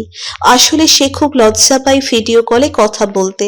সরাসরি নিজের মুখশ্রী দেখে কথা বলাটা লজ্জাজনক প্রায়, কিন্তু আজ সাবিহার অয়নকে এখনই দেখতে ইচ্ছে করছে। সাবিয়া ভিডিও কল ব্যাক করলো। কল রিসিভ হয়েছে। স্ক্রিনে অয়ন শুয়ে আছে সাদা বেডশিটে, উপরের অংশ উলঙ্গ, চোখে রাজ্যের ঘুম, উস্কো খুস্কো অবস্থা। সাবিহার বুক কেঁপে উঠল, ইচ্ছে করছে আগ বাড়িয়ে চুলগুলো ছুঁয়ে দিতে, কপাল থেকে সরিয়ে গুছিয়ে দিতে। অয়ন ঘুমন্ত স্বরে বলে, কোথায় ছিলে? সাবিহার বুক আর একবার ধোক করে উঠল। সময় নিয়ে বলল, মাঝারে। খেয়েছে? হুম? ঘুমাবে না? না, আমার ঘুম ধরছে। ঘুমাও। আমাকে দেখেন, আমি ঘুমাই। সাবিহা অস্ফুট স্বরে হু বলল। অয়ন সত্যি সত্যি সেভাবে ঘুমিয়ে পড়েছে। সাবিহা কল কাটল না, এক মনে দেখে গেল ঘুমন্ত অয়নকে, নিষ্পাপ পবিত্র দেখাচ্ছে। সাবিহা নিজেও জড়সড় হয়ে বিছানায় শুয়ে পড়ল। স্ক্রিন চোখের সামনে রেখে অয়নকে দেখতে বসলো খুঁটিয়ে খুঁটিয়ে। মনের গহীন থেকে বিড়বিড় করে বলল, আমরা এক হব তো অয়ন? রাতের আধার কেটে ভোরের মিষ্টি স্নিগ্ধ আলো ফুটেছে। পাখিদের কিচিরমিচির শোনা যাচ্ছে। জানালার পর্দা ভেদ করে আসছে মৃদু বাতাস। দেয়াল ঘড়ির কাঁটা ঘুরছে 5:55-তে। মিনিট পাঁচেকের মাঝেই পাশের অ্যালার্ম ক্লক বেজে উঠল। 6টায় সেট করা ছিল হয়তো। বাহাতে ঘড়িটা বন্ধ করে দিল অরু। তার চোখ ফুলে কলা গাছ। সারা রাত ঘুমাতে পারেনি। তন্ময় নেশায় বোধ হয়ে যেসব কাণ্ড কারখানা করেছে সেগুলো হজম করতে রাত পেরিয়ে গেল। এখনো দাও দাও করে চলছে ভেতরটা, হৃদয় এখনো দুরু দুরু কাঁপছে, ফাঁকা ফাঁকা লাগছে মস্তিষ্কের মধ্যে। ঠিক কি ভাববে বা করবে বুঝতে পারছে না। রবি ঘুমের নামে বেহুশ হয়ে গিয়েছে। হুট হাট পা তুলে দিচ্ছে অরুর শরীরের উপর, না হলে সে নিজেই উঠে আসছে। তাদের পরিবারের প্রত্যেক জনই বলে অরু আর রবির ঘুমের ধরন এক, বিশ্রী ধরন। হুঁশ জ্ঞান থাকে না ঘুমিয়ে পড়লে, বিছানার এক প্রান্তে ঘুমালে উঠে অন্য প্রান্তে থেকে। ঘুম খারাপ তাদের দুজনের, এবং তা আজ হাড়ে হাড়ে উপলব্ধি করছে অরু। উঠে বসলো, রবিকে সরিয়ে হেলে তুলে উঠে দাঁড়ালো। এক্ষুনি রুমে যেতে হবে, তন্ময়কে তুলে তার রুমে পাঠাতে হবে। যদি বাড়ির কেউ দেখে ফেলে কেমন হবে? ভীষণ খারাপ দেখাবে। বেরিয়ে পড়লো নিচের রুমের উদ্দেশ্যে। মাঝপথে জবেদা বেগমকে পেয়ে বসেছে। সে এসেছে পশ্চিম দিক থেকে, সেদিকে তো অরুর রুম। তার মানে ওর মুখটা কাছুমাছু করে ফেলেছে। জবেদা বেগমের চেহারায় দুশ্চিন্তার ছাপ। তিনি ধীর স্বরে শুধালেন, তন্ময় মদ খেয়ে বাড়ি ফিরেছে?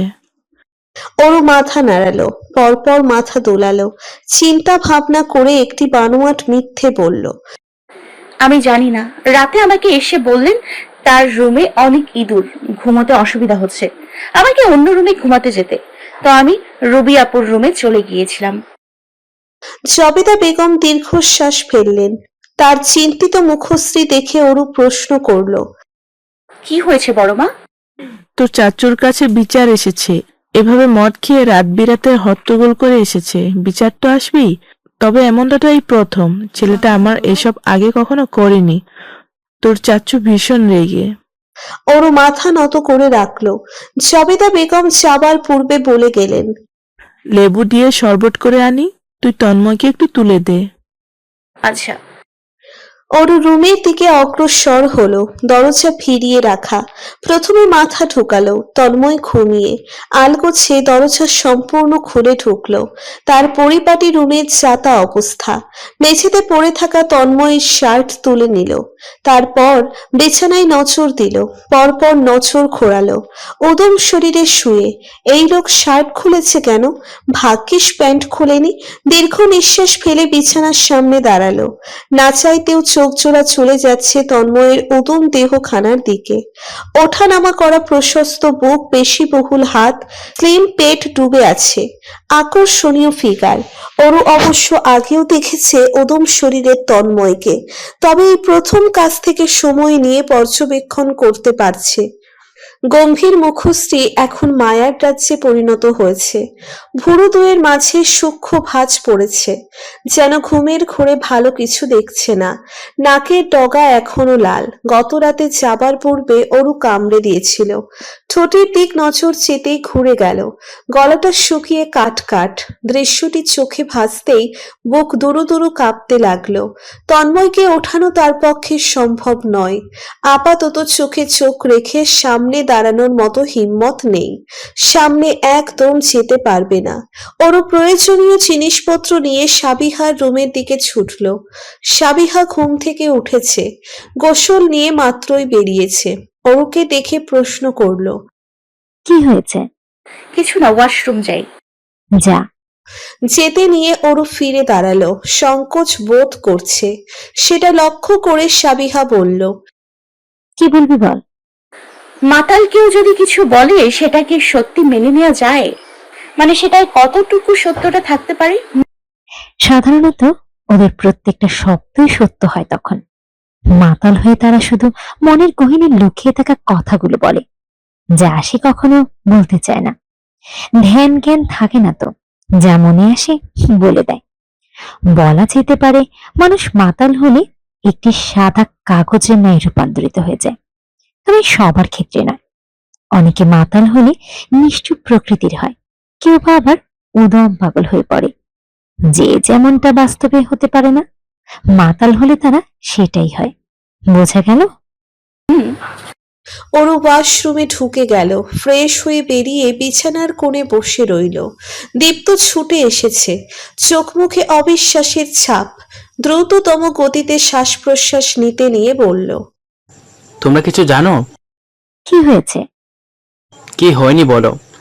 সেটাই বল, যেটা হয়নি। সাবিহা আপু, মজা না কিন্তু ইম্পর্ট্যান্ট বিষয় বলতে যাচ্ছি। শুনছি আমার বাপ, বলো।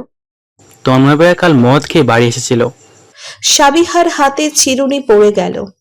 হতভম্ব হয়ে গেল কিছুক্ষণের মধ্যে। নিজেকে সামলে চিরুনি তুলে আর চোখে অরুর দিকে তাকালো। অরু চুপচাপ বসে জানালার বাইরে তাকিয়ে। দীর্ঘ নিঃশ্বাস ফেলে মাথা নাড়ালো সাবিহা। কি যে শুরু করেছে এই দুইজন আল্লাহই জানেন। যেসব কখনো হয়নি এখন সেগুলো হচ্ছে। সাবিহা কি এ বিষয়ে অরুর সঙ্গে কথা বলবে? ভালো দেখাবে? নাকি দুজনের মধ্যে না ঢোকা শ্রেয় হবে? পুনরায় চুল আঁচড়াতে মনোযোগী হলো। দীপ্ত হতভম্ব হয়ে গেল। এত বড় একটা সংবাদ জানালো, তাতে কারোই কোনো মাথা ব্যথা নেই। আশ্চর্য! দীপ্ত সন্দেহ সুরে বলল, তোমরা কি ইতিমধ্যে জেনে গেছো? সাবিহা ভাবলেশহীন ভঙ্গিতে বলল, জেনে গেছি। তুই যে ভাগ, ডিস্টার্ব করিস না। ডিস্টার্ব করিস না, আমার হাতে অত সময় নেই। দীপ্ত যেভাবে এসেছে সেভাবে চলে গেল। এবার সাবিহা অরুর দিকে ঘুরল, ভালোভাবে মেয়েটিকে পর্যবেক্ষণ করে বলল, ঠিক আছিস? ছিলাম না, তবে এখন দিব্যি আছি। বলেই ওরু উচ্চস্বরে হেসে উঠল। হাসতে হাসতে উঠে দাঁড়ালো। জানালার সামনে পৌঁছে দূর প্রান্তে আকাশপানে মাথা উঁচু করে দাঁড়ানো গাছটির দিকে নজর দিল। গাছের উপর দুটো পাখি, কপত কপতি হয়তো। এক পাখি আর এক পাখির পিছু ঘুরছে।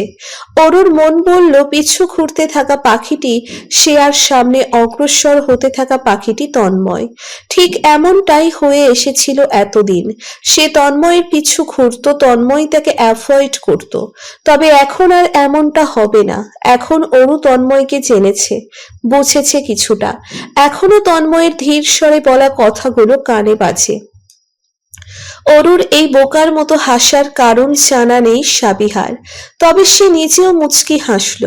প্রাণবন্ত অরু তার পছন্দের, এভাবেই থাকুক মেয়েটা। দেখলেও পরাণ চুরিয়ে যায়, মন ভালো থাকে। ব্রেকফাস্ট টেবিলে সর্বপ্রথম আজ ফুরফুরে মেজাজে অরু বসেছে। দিব্যি নিজের পছন্দের ব্রেড নিয়ে তাতে ধীরে সুস্থে চকোলেট ক্রিম মাখছে। সময় নিয়ে সকলেই এসে নিজেদের সিটে বসেছে। তন্ময়কে দেখা গেল সবার শেষে, কপাল চেপে এসেছে ডাইনিং এ। ছেলেকে দেখে মোস্তফা সাহেব শব্দ করে কাঁটা চামচ ফেললেন প্লেটে, যেন তন্ময়ের মনোযোগ তার দিক চাচ্ছেন। তবে সেটা পেলেন না। ওহি সাহেব বললেন, আশকারা দিস না, আজ প্রথম করেছে, লাই পেয়ে মাথায় চড়ে আরো করবে। তন্ময় যেন শুনেও শুনল না, চুপচাপ বসে পড়ল খেতে। জবেদা বেগম দু একবার ছেলের কপালে হাত ছুঁয়ে গেলেন। অরুকে আগের মতো চঞ্চল স্বভাবে দেখে বাড়ির সবাই বিমোহিত, খুশিতে আটখানা হয়ে পড়েছেন। মোস্তফা সাহেব বেরোনোর পূর্বে মাথায় হাত বুলিয়ে দিয়ে গেছেন। ওহি সাহেব 500 টাকা হাতে দিয়ে বলেছেন ঘুরে আসতে। আনোয়ার সাহেব মেয়েকে জিজ্ঞেস করে গিয়েছেন ফিরবার সময় কি আনবে। অরু হালিম, ফুচকা, চটপটি, স্যুপ আনতে বলেছে। ড্রয়িং রুমে যখন অরু সোফায় বসেছিল, তার দুপাশে ছিল দীপ্ত এবং রুবি, অপর মানে কলি বসে। তন্ময় অফিস ব্যাগ নিয়ে এসেছে। তাদের সামনে দিয়ে যখন যেতে নিবে, অরু উচ্চস্বরে বলল, হানিফ ভাইয়া দেখতে ভালোই, তাই না? স্মার্ট আছে, হালকা পাতলা। তন্ময়কে থেমে যেতে দেখা গেল। গম্ভীর মুখশ্রী আরো গম্ভীর হয়ে উঠল। ফিরে কিছু একটা বলতে নিয়েও বলল না। অরুকে চোখ রাঙিয়ে বেরিয়ে গেল। সে যেতেই অরু হো হো করে হাসছে। রবি চোখ মুখ কুঁচকে বলল,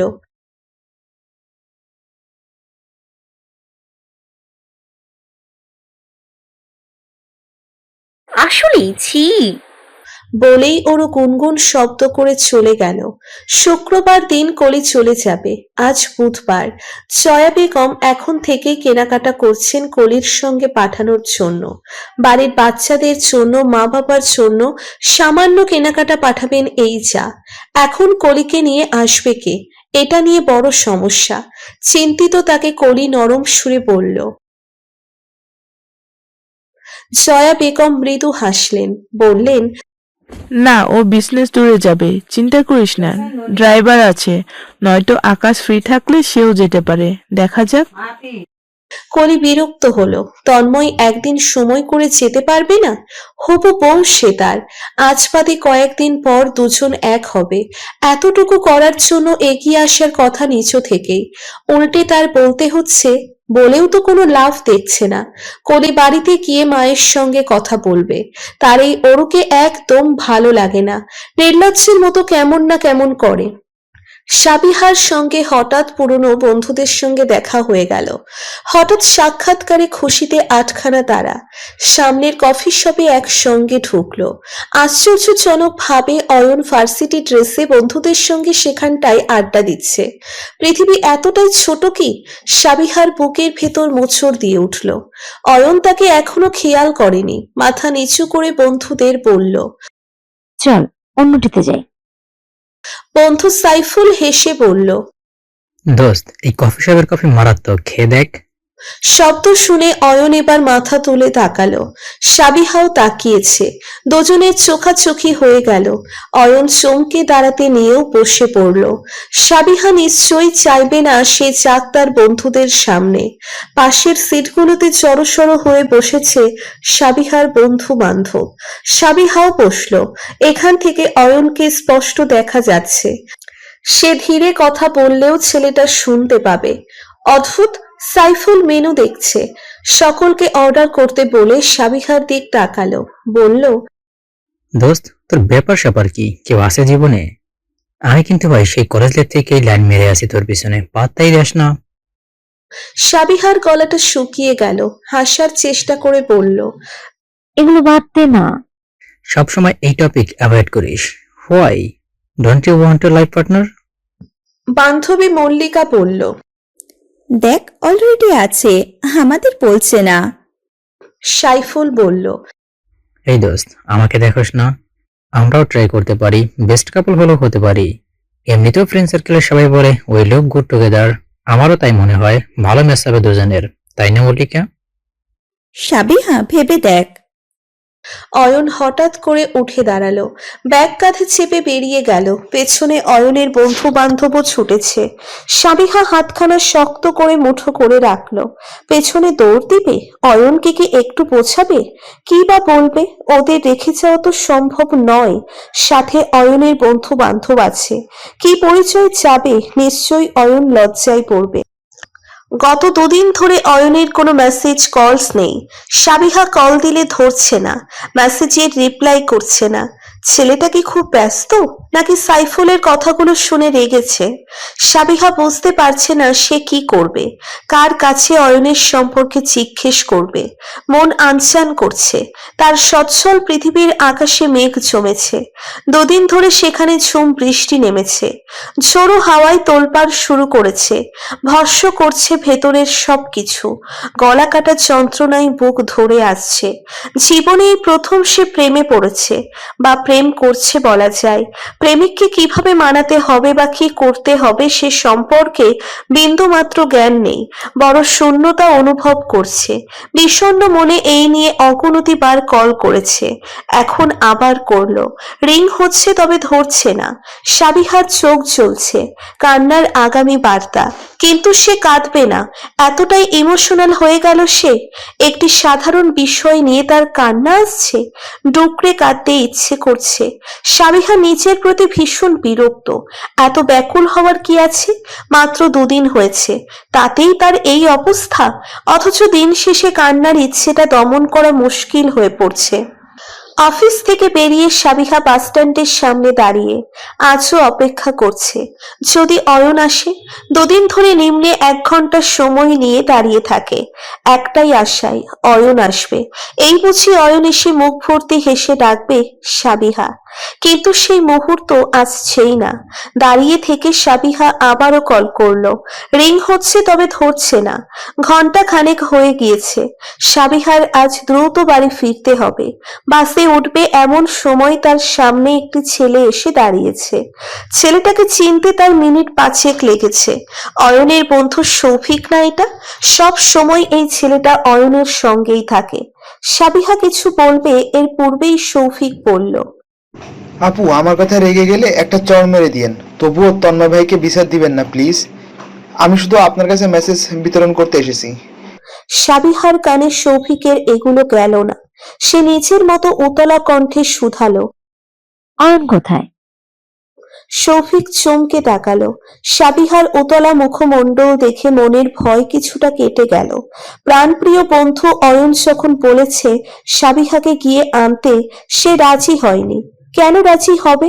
কে চাইবে ইচ্ছে করে জুতো পেটা হতে? কিন্তু অয়ন ভরসার সঙ্গে বলেছে সাবিহাকে একবার অয়নের নাম বললেই চলে আসবে। দ্বিধাবোধ নিয়েই মূলত সৌভিক এসেছে।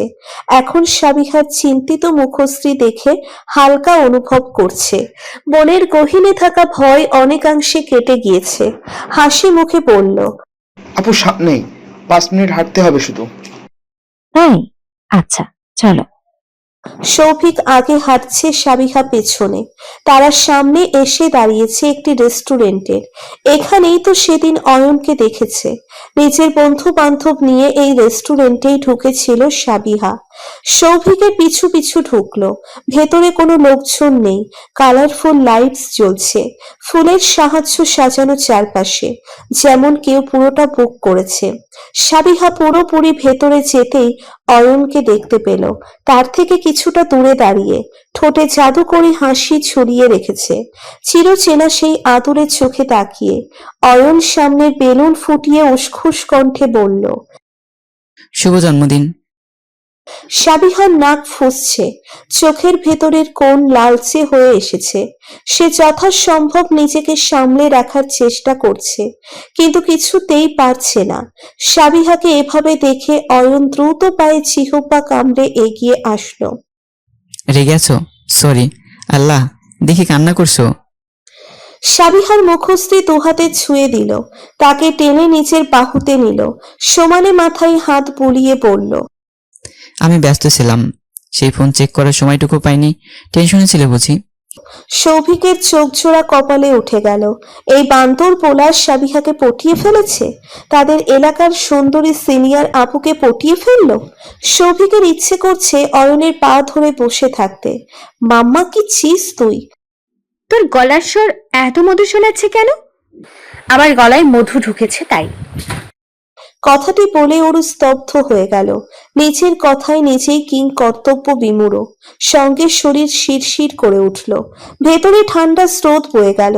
কেন সেটা ভাবতেও ওর লজ্জা করছে। কথা ঘোরাতে বলল, না মানে মন ভালো। ভালো মনের রহস্য নিশ্চয়ই তন্ময় ভাই। মেয়েটা বড্ড শিয়ানা, সব বুঝে ফেলে। ওর অজানা ভঙ্গিতে মিনমিন সুরে বলল, কি জানি কি বলছিস। আহা, আদিক্ষেতা যত সব। সব জানি, কি পাকিয়েছিস চুপচাপ এসে বলবি, না হলে রাখ রাখ, আমার কাজ আছে। সময় মতো চলে আসিস কাল সকাল সকাল। আসবো না, যা ভাগ। কল কেটে ওরু মুচকি হাসলো। তার আকাশের প্রজাপতি রঙিন আলোয় জলজল করছে, মনের গহীনে উঠছে প্রাণবন্ত ভাবে। সে কি অমায়িক শান্তি! শান্তিতে ওরুর নাচতে ইচ্ছে করছে, উঠতে ইচ্ছে করছে, দুলতে ইচ্ছে করছে, আর তন্ময়কে জ্বালাতন করতে ইচ্ছে করছে। দুদিন ধরে তার মনে হচ্ছে তন্ময়ের মতো আদুরে পুরুষ পৃথিবীতে আর দুটো নেই। ওপর দিয়ে গম্ভীর রাগী মুখশ্রী নিয়ে থাকলেও ভেতরে সে নরম তুলতুলে, হাওয়ায় মিঠাই একদম। অরুর ইচ্ছে করছে গপ গপ করে খেয়ে ফেলতে। যখন সে একটু বাঁচিয়ে দেখে লোকটাকে, মুখের দিক তাকানো দায়ী হয়ে যায়। মেসেঞ্জারে অরুদের একটা কাজিন গ্রুপ খোলা আছে, সেখানে যুক্ত রয়েছে রুবি, আকাশ, সাবিহা, তন্ময়, অরু, ইব্রাহিম এবং অয়ন। ইব্রাহিম গত পরশু অ্যাড হয়েছে, অ্যাড করেছে আকাশ, আর অয়নকে আজই অ্যাড করা হয়েছে। রাতে বিছানায় উপুর হয়ে শুয়ে অরু গ্রুপে একটি মিমি শেয়ার করলো, সঙ্গে সঙ্গে সিন করে রিয়াক্ট করেছে ইব্রাহিম এবং আকাশ। কিছুক্ষণ পর তন্ময়কে সিন করতে দেখা গেল। সময় নিয়ে অরু একটি মেসেজ পাঠালো, একটি ছেলে প্রপোজ করেছে, দেখতে সুন্দর, অ্যাকসেপ্ট করবো? সবাই হা হা রিয়াক্ট করেছে। তন্ময় শুধু সিন করেছে, তাকে বেশ কিছুক্ষণ টাইপিং করতে দেখা গেল, তবে শেষ পর্যন্ত কোনো মেসেজ এলো না। ইব্রাহিম এবং আকাশ রিপ্লাই করেছে। ইব্রাহিমের রিপ্লাই, এক্সপাউন্ড করে ফেল। আকাশের রিপ্লাই, কোন গাঞ্জাখুর? ওরও রিপ্লাই করবে তার পূর্বেই দরজায় কড়া ঘাতের শব্দ। হঠাৎ দরজা পেটানোর শব্দে ধরপড়িয়ে উঠে বসলো, বুকে ডান হাত চেপে ধরলো, ভয় পেয়েছে। এত দ্রুত চলে এলো! সেলফোন বালিশে লুকিয়ে ওরও উঠে দাঁড়ালো, ঠোঁটের হাসি যথাযথ সম্ভব লুকিয়ে দরজা খুলতে অগ্রসর হলো। দরজা খুলতেই সামনে তন্ময়ের গম্ভীর মুখ। সে টি শার্ট ট্রাউজার পরে দাঁড়িয়ে গম্ভীর স্বরে শুধালো, ছেলেটাকে কোন ছেলেটা? ইয়ার কি করছিস? বড় ভাইয়ের সাথে কি কেউ ইয়ার্কি করে? থাপ্পড় দিয়ে সব কয়টা দাঁত ফেলে দেবো বেয়াদব। ওর গাল পেতে দিল। এই দেন, তবে সবগুলো দাঁত কি সত্যি পড়ে যাবে কেন?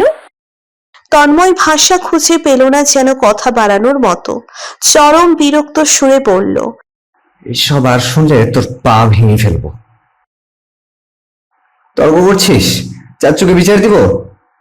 আমিও দিব আপনার নামে। বলেই ওর অস্পষ্ট স্বরে ভ্যাঙালো, তন্ময় ডাক। তন্ময়ের চাহনি হতভম্ব এবং বিমূঢ়। অরুকে কিছুক্ষণ চোখ রাঙিয়ে দেখলো, পরপর হনহনিয়ে চলে গেল। অরু মাথাটা বের করে দেখে নিল, চোখের সামনে থেকে যেতেই শব্দ করে হাসলো। দরজা লাগিয়ে মন প্রাণ চুরিয়ে হেসেছে। হেসে বিছানায় চিৎপটাং হয়ে শুয়ে পড়ল।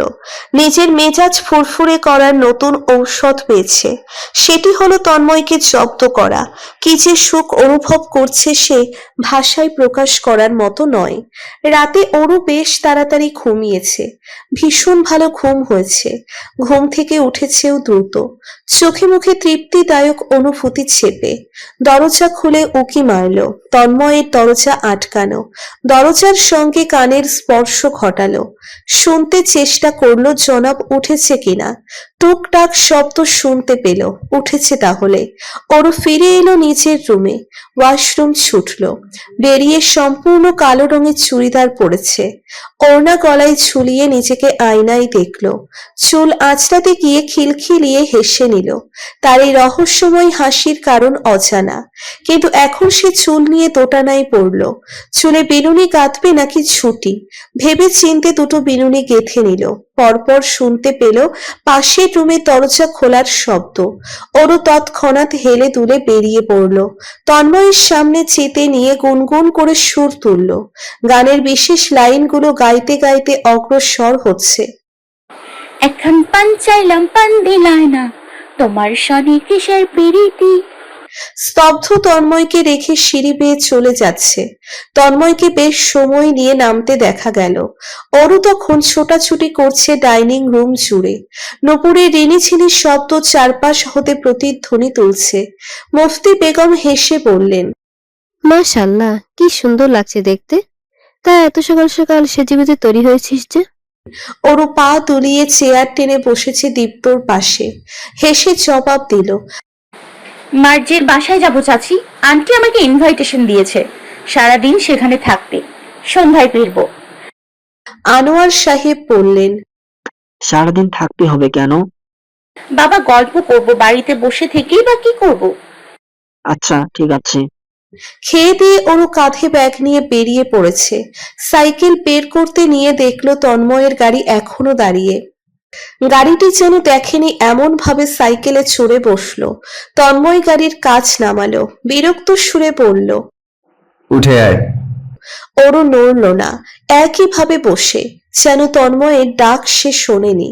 তন্ময় শাসন সুরে বলল, অরু, জি তন্ময় ভাইয়া। দুদিন ধরে তন্ময় বিরক্তের চরম পর্যায়ে।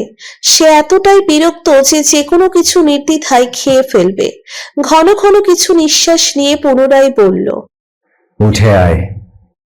ওর সাইকেল যেখানে ছিল সেখানে রেখে গাড়িতে উঠে বসলো। সিট বেল্ট বেঁধে পা দোলালো, মনোযোগ সহকারে বাইরে তাকিয়ে। বাহাতের অনামিকা আঙ্গুলের আংটি ঘোরাচ্ছে, গুনগুন সুরে গান গাইছে। নিস্তব্ধ গাড়ির মধ্যে সে গুনগুন করলেও স্পষ্ট শোনাচ্ছে গানটি।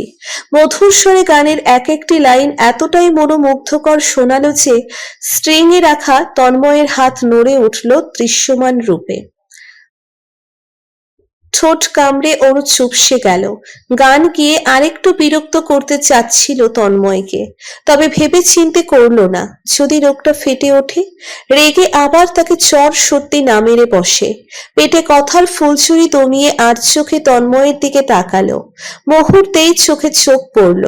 তন্ময় তখন তার দিকেই তাকিয়েছিল। ওর ছোট হৃদয়খানা কেঁপে উঠল। মার্চি সদর দরজার সামনে দাঁড়িয়ে।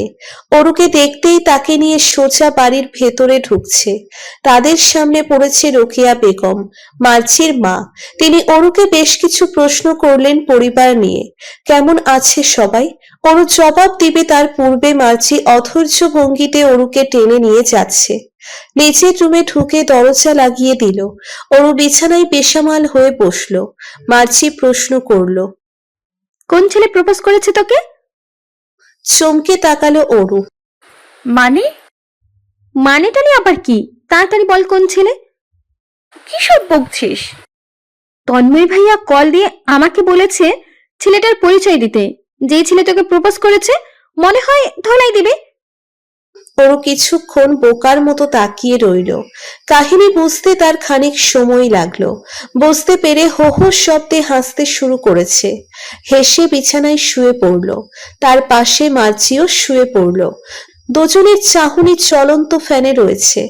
ওরও এতদিনে ঘটে যাওয়া সম্পূর্ণ ঘটনা খুলে বলল। সব শুনে মার্জি লাফিয়ে উঠে বসলো। বলল, তুই কি বোকা? হতেই পারে তন্ময় ভাইয়া জানে না। কলিনা ফুলির মা বলেছে দেখেই বিয়ে হবে। সুমনার পরিবার চাইছে তন্ময় ভাইয়ের সাথে সুমনার বিয়ে দিতে। তার মানে কি বিয়ে হচ্ছে? গাধি ছিমড়ি, তোর কি মনে হয় এত বড় কথা সত্যি হলে কি তোর চাচ্চু তোদের সাথে শেয়ার করবে না? ওরও বিষণ্ণ সুরে বলল। তখন এত কিছু মাথায় আসেনি, আমি অনেক কষ্ট পেয়েছিলাম। ঢং, এমন আজাইরা কষ্ট ডেকে এনেছিস কেন? আমি ডেকে এনেছি? তো তুই ডিরেক্ট ভাইয়াকে প্রশ্ন করতে সব খোলাসা হয়ে যেত। সাহস পাইনি। তুই সাহস পাসনি? তুই না পেলে পাবে কে? তোর ভেতর ভয় আছে বুঝি? আমি তাকে ভয় পাই। ভয় পাস তার নমুনা তো শুনলাম। রাগের মাথায় ভয় একটু কম পাই। মার্জি হাসতে লাগলো। রাগ কমেছে? হুম। তার মানে এখন আবার ভয় পাস? হুম। কতটুকু? ওরও বিরক্ত হয়ে মুখ ঘুরিয়ে ফেলল। মার্জি হাসছে। হাসি থামিয়ে খুব উদ্বিগ্ন গলায় বলল, তন্ময় ভাইও তোকে ভালোবাসে, আমার মন বলছে। ওরও মুখ লুকিয়ে আনমনে হাসলো। সে তো মার্জিকে সেই রাতের কথা বলেনি। সেগুলো শুনলে মার্জির রিয়াকশন কেমন হতো? 7টা বাজতে 12 মিনিট বাকি। ওরু তন্ময়কে কল করেছে। কল ধরেছে তন্ময়ের ম্যানেজার সুমন। কণ্ঠে মাধুর্য নিয়ে বলেছে, ওরু বিরক্ত হলো বটে। মিটিং ফিটিং চত্ব সব। মিনমিন করে বলল, রাখি তাহলে। কল রেখে অধৈর্য চোখে তাকিয়ে থাকা মার্জিকে চোখ রাঙালো। মার্জি কান পেতে বসে, যেন ওরু তন্ময় রোমান্টিক আলাপ আলোচনা করবে আর তা সে কান পেতে শুনবে। মেয়েটাকে জানে না ওটা যে কেউ নয়, তন্ময় শাহজাহান, যার মুখে রসকস নেই। ওরু যদি কিছু সুইট টক করে সেটাও হজম হবে না লোকটার দ্বারা। একটা ধমক দিয়ে কল কেটে দিত। মার্জি বিরক্ত সুরে বলল, ভাই কই? জানি না। কে কল ধরলো? আমার নানা। তোকে নিতে আসবে কখন? ওরু উদাসীন ভঙ্গিতে বলল, কি জানি। কিছুক্ষণ পর আবার কল দিবি। এভাবে বসে থাকলে হবে? পটানোর চেষ্টা চালিয়ে যেতে হবে তো। তন্ময় ভাইয়ের পেছনে হাত ধুয়ে ছেঁচড়া মেয়েরা পড়ে। এমন পুরুষকে পটাতে তোর কোমরে ওড়না বেঁধে নামতে হবে, বুঝলি? না। আর এভাবেও তিনি তোর ভাইয়া। ভাইয়াদের ছাইয়া করতে গেলে একটুখানি কষ্ট হজম করে নিতে হয়। কি সব বলছিস তুই? মার্জি দুষ্টু হেসে বলল, লজ্জা পাচ্ছিস? তোর মাথা। মার্জি মুখ ভেঙিয়ে উঠে চলে গেল। ওরু ফোনের দিকে তাকিয়ে রইল। তন্ময়ের কল ব্যাক এসেছে মিনিট 5 পর। ওরু রিসিভ করে বলল, আকাশ ভাইয়াকে বলেন আমাকে নিয়ে যেতে। তুই কল দিয়ে বল গিয়ে। ধমক মেরে তন্ময় কল কেটে দিল। রেগে গিয়েছে নিশ্চয়। এটা না বললে কি চলতো না? এই মুখ এক হাত আগে চলে। ওরও নিজের গালে একটা চড় মারল। বিরক্ত হয়ে ওভাবে কেন বলতে গেল? এখন তো রেগে তন্ময় নিতে আসবেই না। মুখশ্রী অন্ধকার করে বসে রইল। ধীরে সুস্থে নিজেকে গুছিয়ে নিয়েছে। কি আর করার, একাই যেতে হবে। অবশ্য এখান থেকে এখানেই। মার্জিকে বিদায় জানিয়ে ওরু বেরিয়ে পড়ল। কিছুটা যেতেই তন্ময়ের গাড়ি দেখল, মাথায় দাঁড়িয়ে। হ্যাঁ, এসেছে তাহলে। মুখ ভেঙিয়ে ওরু হেঁটে চলেছে। বাম ডান কোথাও নজর দিচ্ছে না। গাড়ির সামনে দিয়ে যেতেই তন্ময় ডাকলো। ওরু সারা শব্দ করলো না। আজ সে গাড়িতে উঠবে না, একদমই উঠবে না। ওভাবে কেন থমকেছে? পুনরায় তন্ময় ধমকানো সুরে কয়েকবার ডেকেছে, ফায়দা হয়নি। অরু হাঁটছে, তার পেছনে ধীরে তন্ময়ের গাড়ি চলছে। এখন আর তন্ময় ডাকছে না। অরু আর চোখে কয়েকবার তাকিয়েছে পেছনে, ডাকছেও না। নির্দয় লোক একটা। এতখানি রাস্তা অরু হেঁটেই এলো। বাড়ির সামনে পৌঁছে হনহনিয়ে ভেতরে ঢুকে গেল। সুমিতা বেগম তখন সোফায় বসে নাটক দেখছিলেন। এই সময় তার পছন্দের সিরিয়াল চলে, এটা একদম মিস করেন না। তার সঙ্গে সিরিয়ালখানা মুফতি বেগমও দেখেন। ব্যস্ত দুজনের সামনে দিয়ে অরু চলে যাচ্ছে। অরুকে দেখতেই সুমিতা বেগম বললেন, কিছু খাবি? না। নিচের রুমে ঢুকে দরজা লাগিয়ে রাখলো অরু। কিছুক্ষণ পর পাশের রুমের দরজা খোলার শব্দ এলো। তন্ময় এসেছে। আসুক, না হলে নদীতে ভাসুক। রাতে অরু তাদের কাজিন মেসেঞ্জারে গ্রুপ ঢুকেছে। অলরেডি অয়ন এবং ইব্রাহিম চ্যাট করছে। তাদের আলাপ আলোচনার মধ্যে অরু কয়েকবার বাহাত ঢুকিয়েছে। উল্টো পাল্টা বকবক করে শান্তশিষ্ট পরিবেশ নষ্ট করে ফেলেছে। ইব্রাহিম তন্ময়কে মেনশন মেরে বলল, তোর আপদ নিয়ে যা। অরু রেগে গ্রুপ থেকে চলে এলো। সকলের কাছে সে বিরক্তিকর বুঝি। মনে অশান্তি নিয়ে শুয়ে পড়ল। নরম তুলতুলে বালিশে মুখ গুজে ভাবনায় বিভোর। দুনিয়ার সবকিছু চিন্তা ভাবনা করে তন্ময়কে নিয়ে ভাবতে বসলো। মগজে তন্ময় আসতেই একটি ঘটনা মনে পড়ল তার। ঘটনা বেশ পুরনো। অরু তখন ক্লাস 8 সবে। তার দুরন্তপনায় শাহজাহান বাড়ি হাস্য উজ্জ্বল। সে আর দীপ্ত বাড়ির আনাচে কানাচে খেলে বেড়াতো। তন্ময় তখন পড়াশোনা করছে। গাম্ভীর্য ভাব নেই, শান্ত প্রকৃতির। একদিন কানাঘুষা করে প্রসঙ্গ উঠল। তন্ময় প্রেম করে, তার গার্লফ্রেন্ড আছে, সুন্দরী গার্লফ্রেন্ড। গার্লফ্রেন্ডের বাবা খাদ্যমন্ত্রী কামরুল। ব্যাস, ঝড়ের বেগে সকলের কানে চলে এলো বিষয়টি। এমনকি অরুর কানেও। বন্ধু বান্ধবদের বাহবা শুনছে। তন্ময় ভাইয়ের জন্য ওইটা পারফেক্ট মেয়ে। এমন হায়ার ক্লাস মেয়েই তন্ময় ভাইয়ের পাশে থাকার যোগ্য। দুজনকে পারফেক্ট মানাবে। বন্ধু বান্ধবদের কথাবার্তা শুনে অরুও উদ্বিগ্ন হয়ে উঠল। উত্তেজিত কণ্ঠে রাতে ড্রয়িং রুমে সকলের সামনে বলে ফেলল, খাদ্যমন্ত্রীর সাথেই তন্ময় ভাইয়ের বিয়ে দাও চাচ্ছু, আমি ভাবি চাই। মোস্তফা সাহেব কেসে উঠলেন। তাদের এক একজনের কাশাকাশির মানে বুঝতে পারল না অরু। সে চারপাশে তাকিয়ে তন্ময়কে দেখতে পেল। শান্তশিষ্ট তন্ময় রেগে মেগে অস্থির তখন। অরু উত্তেজনায় তন্ময়ের রাগ উপলব্ধি করতে পারল না। আপাতত সে বিবেকহীন মানুষে রূপান্তরিত হয়েছে। তন্ময়ের হাত ধরে পড়ল, ভাইয়া খাদ্যমন্ত্রীকেই ভাবি হিসেবে। সম্পূর্ণ বাক্য শেষ হওয়ার পূর্বেই অরুর গালে শক্ত একটা চড় পড়ল। এতটাই জোরে পড়েছে যে সে নড়ে গেল। মেরে তন্ময় না খেয়ে বাড়ি থেকে বেরিয়ে গিয়েছে।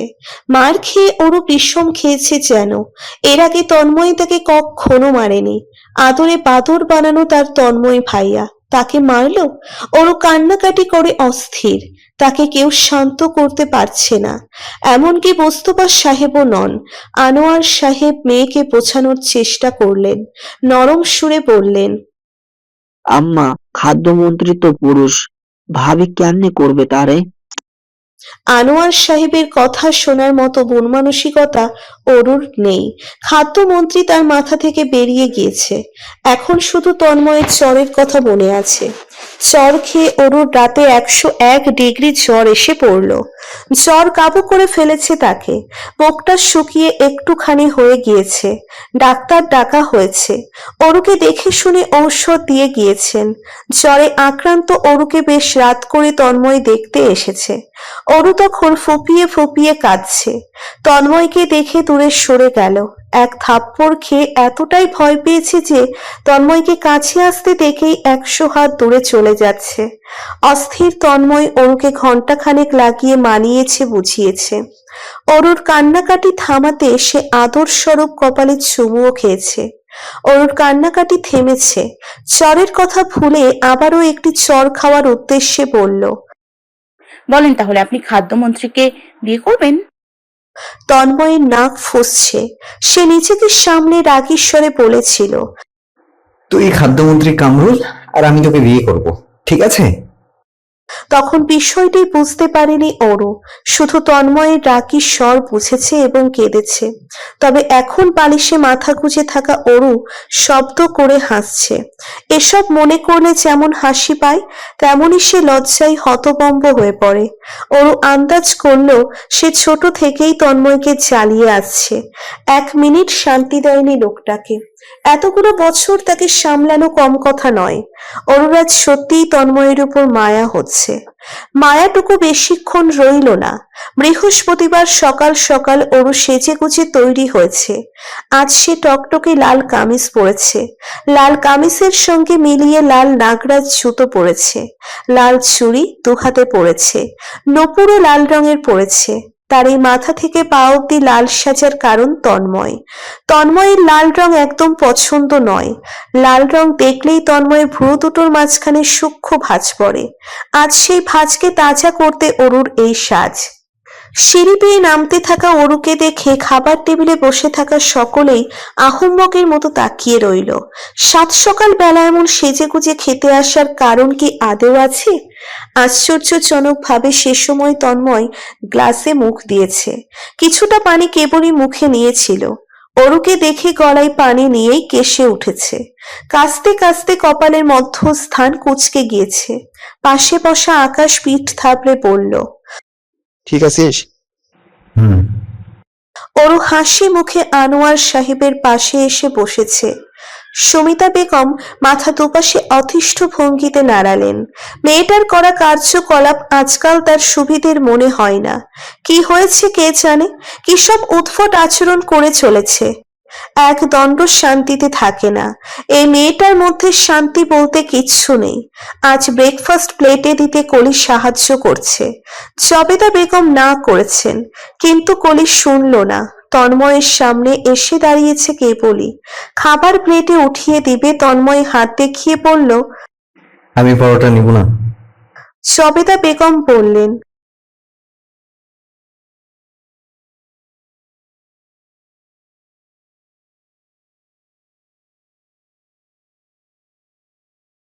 তন্ময়কে মারাত্মক বিরক্ত দেখালো। জবেদা বেগম দ্রুত কলির হাত ধরে সরিয়ে নিলেন, না হলে দেখা যাবে চেঁচিয়ে উঠেছে। কলি অবুঝের মতো চেয়ারে বসে রইল। কি হলো সে উত্তরের আশায় জবেদা বেগমের দিকে তাকালেন। জবেদা বেগম বললেন, ওর মুখ ভেঙিয়ে খেয়ে চলেছে, চোখ উঠিয়ে তাকাচ্ছে না। চোখ উঠিয়ে তাকাবে কেন? এগুলো দেখতে তার একদম ভালো লাগে না। মেয়েটাকে দেখলেই তার বিরক্ত লাগে। সে খুবই বন্ধুত্বপূর্ণ মানুষ, তবে দিন বা দিন তার মন বিষাক্ত হয়ে উঠছে। এই কলি নামের মেয়েকে সে একইভাবে অপছন্দ করে যেমনটা সে সুমনাকে করে। এখন থেকে ওরও সেসব মেয়েদের অপছন্দ করবে যারা তন্ময়ের উপর কুদৃষ্টি নিক্ষেপ করে। ব্রেকফাস্ট শেষ করে তন্ময় রোজকার মতো সঙ্গে সঙ্গে বেরিয়ে পড়েনি, দাঁড়িয়ে রইল। অরু তার সামনে দিয়ে ঘুরছে ফিরছে, গুনগুন করে গান গাইছে। মোস্তফা সাহেব চেতে নিয়ে ছেলের দিকে তাকালেন। আসবে না? কি? ও হ্যাঁ। বিকেলের দিকে অরু ছাদে উঠে এসেছে, তার সঙ্গে দীপ্ত। পরীক্ষা শেষ করে তারা আজাদ পাখি হয়ে গিয়েছে, ঘুরছে ফিরছে। পড়াশোনার কোনো চিন্তা নেই। দীপ্ত বলল, আমাদের একসময় ঘোরাফেরার দরকার না? কোথায় যাওয়া যায়? শহরের বাইরে। আমার ঘুরতে ইচ্ছা করছে। তো বল গিয়ে চাচ্ছুকে। আমাকে বাবা বকবে, তুমি বলো না। আমাকে কি চুমু দেবে? তুমি তন্ময় ভাইকে বলবে প্লিজ। হ্যাঁ, মানুষ খুঁজে পাস না? ভাইকে বলে দেখো তো। পারবো না, আমি আকাশ ভাইয়াকে বলবো। এটাও করতে পারো, ভাইয়া রাজি হবে মনে হয়। দীপ্ত এবং অরু স্বপ্নের ঘোরে সময় নিয়ে ক্যাচাল করছে। মুফতি বেগমের ডাকে দীপ্তকে চলে যেতে হলো। অরু একাই দাঁড়িয়ে রইল। ধীরে সুস্থে সূর্য ডুবে গিয়েছে, সন্ধ্যা হয়ে এসেছে।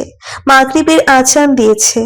এক মনে নিচে তাকিয়ে অরু চোখের সামনে দিয়ে একটি রিকশা গিয়েছে মাত্র। রিকশায় একজোড়া কপতি দেখেছে। কি সুন্দর চড়িয়ে বসে দুজন, কানে কানে আলাপ করছে। শব্দ করে হাসছে হয়তো। খুব মধুর দেখালো ব্যাপারটা। ঠান্ডা শরীর এবং মন নিয়ে অরুর ইচ্ছে করছে এভাবে রিকশায় ঘুরতে তন্ময়ের সাথে। তন্ময়ের কথা মগজে আসতেই দীর্ঘ নিঃশ্বাস ফেললো। আদেও কখনো কি তন্ময়কে স্বীকার করাতে পারবে সেদিন রাতের কথাগুলো সজ্ঞানে? প্রথম প্রথম অরুর নিজের উপর বিশ্বাস ছিল সে পারবে, যেভাবেই হোক। তবে এখন তার কনফিডেন্সে আঘাত ছেয়ে গিয়েছে। তন্ময়ের ধৈর্য কোনো মানুষের কাতারে পড়ে না। লোকটার আকাশ সমান ধৈর্য। এত ধৈর্য কোথা থেকে পেয়েছে? ওরু এতটা বিরক্ত করে তবুও রাগ বা জেদের বশে কিছু বলে না। চুপচাপ শুনে যায়, দেখে যায়। ঠিক কিসের অপেক্ষা করছে? ওরুর বিয়ের? হঠাৎ শব্দ শুনল পেছন থেকে। ফিরে তাকালো। কলি এসেছে। ওরও পুনরায় সামনে ফিরে তাকালো। কলি পাশে এসে দাঁড়িয়েছে। তার নজর অরুতে সীমাবদ্ধ। অরু হেসে উদাসীন ভঙ্গিতে শুধালো, কিছু বলবে আপু? আচ্ছা। অরু মনোযোগ দেবার ভঙ্গিতে তাকালো, যেন শুনবে কলির কি বলার আছে। কলি কিছুক্ষণ চুপ করে থাকলো। ভেবে চিনতে বলল,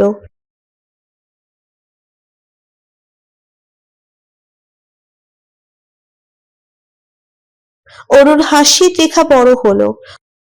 তাই? কি বুঝলেন আমাকে দেখে শুনে?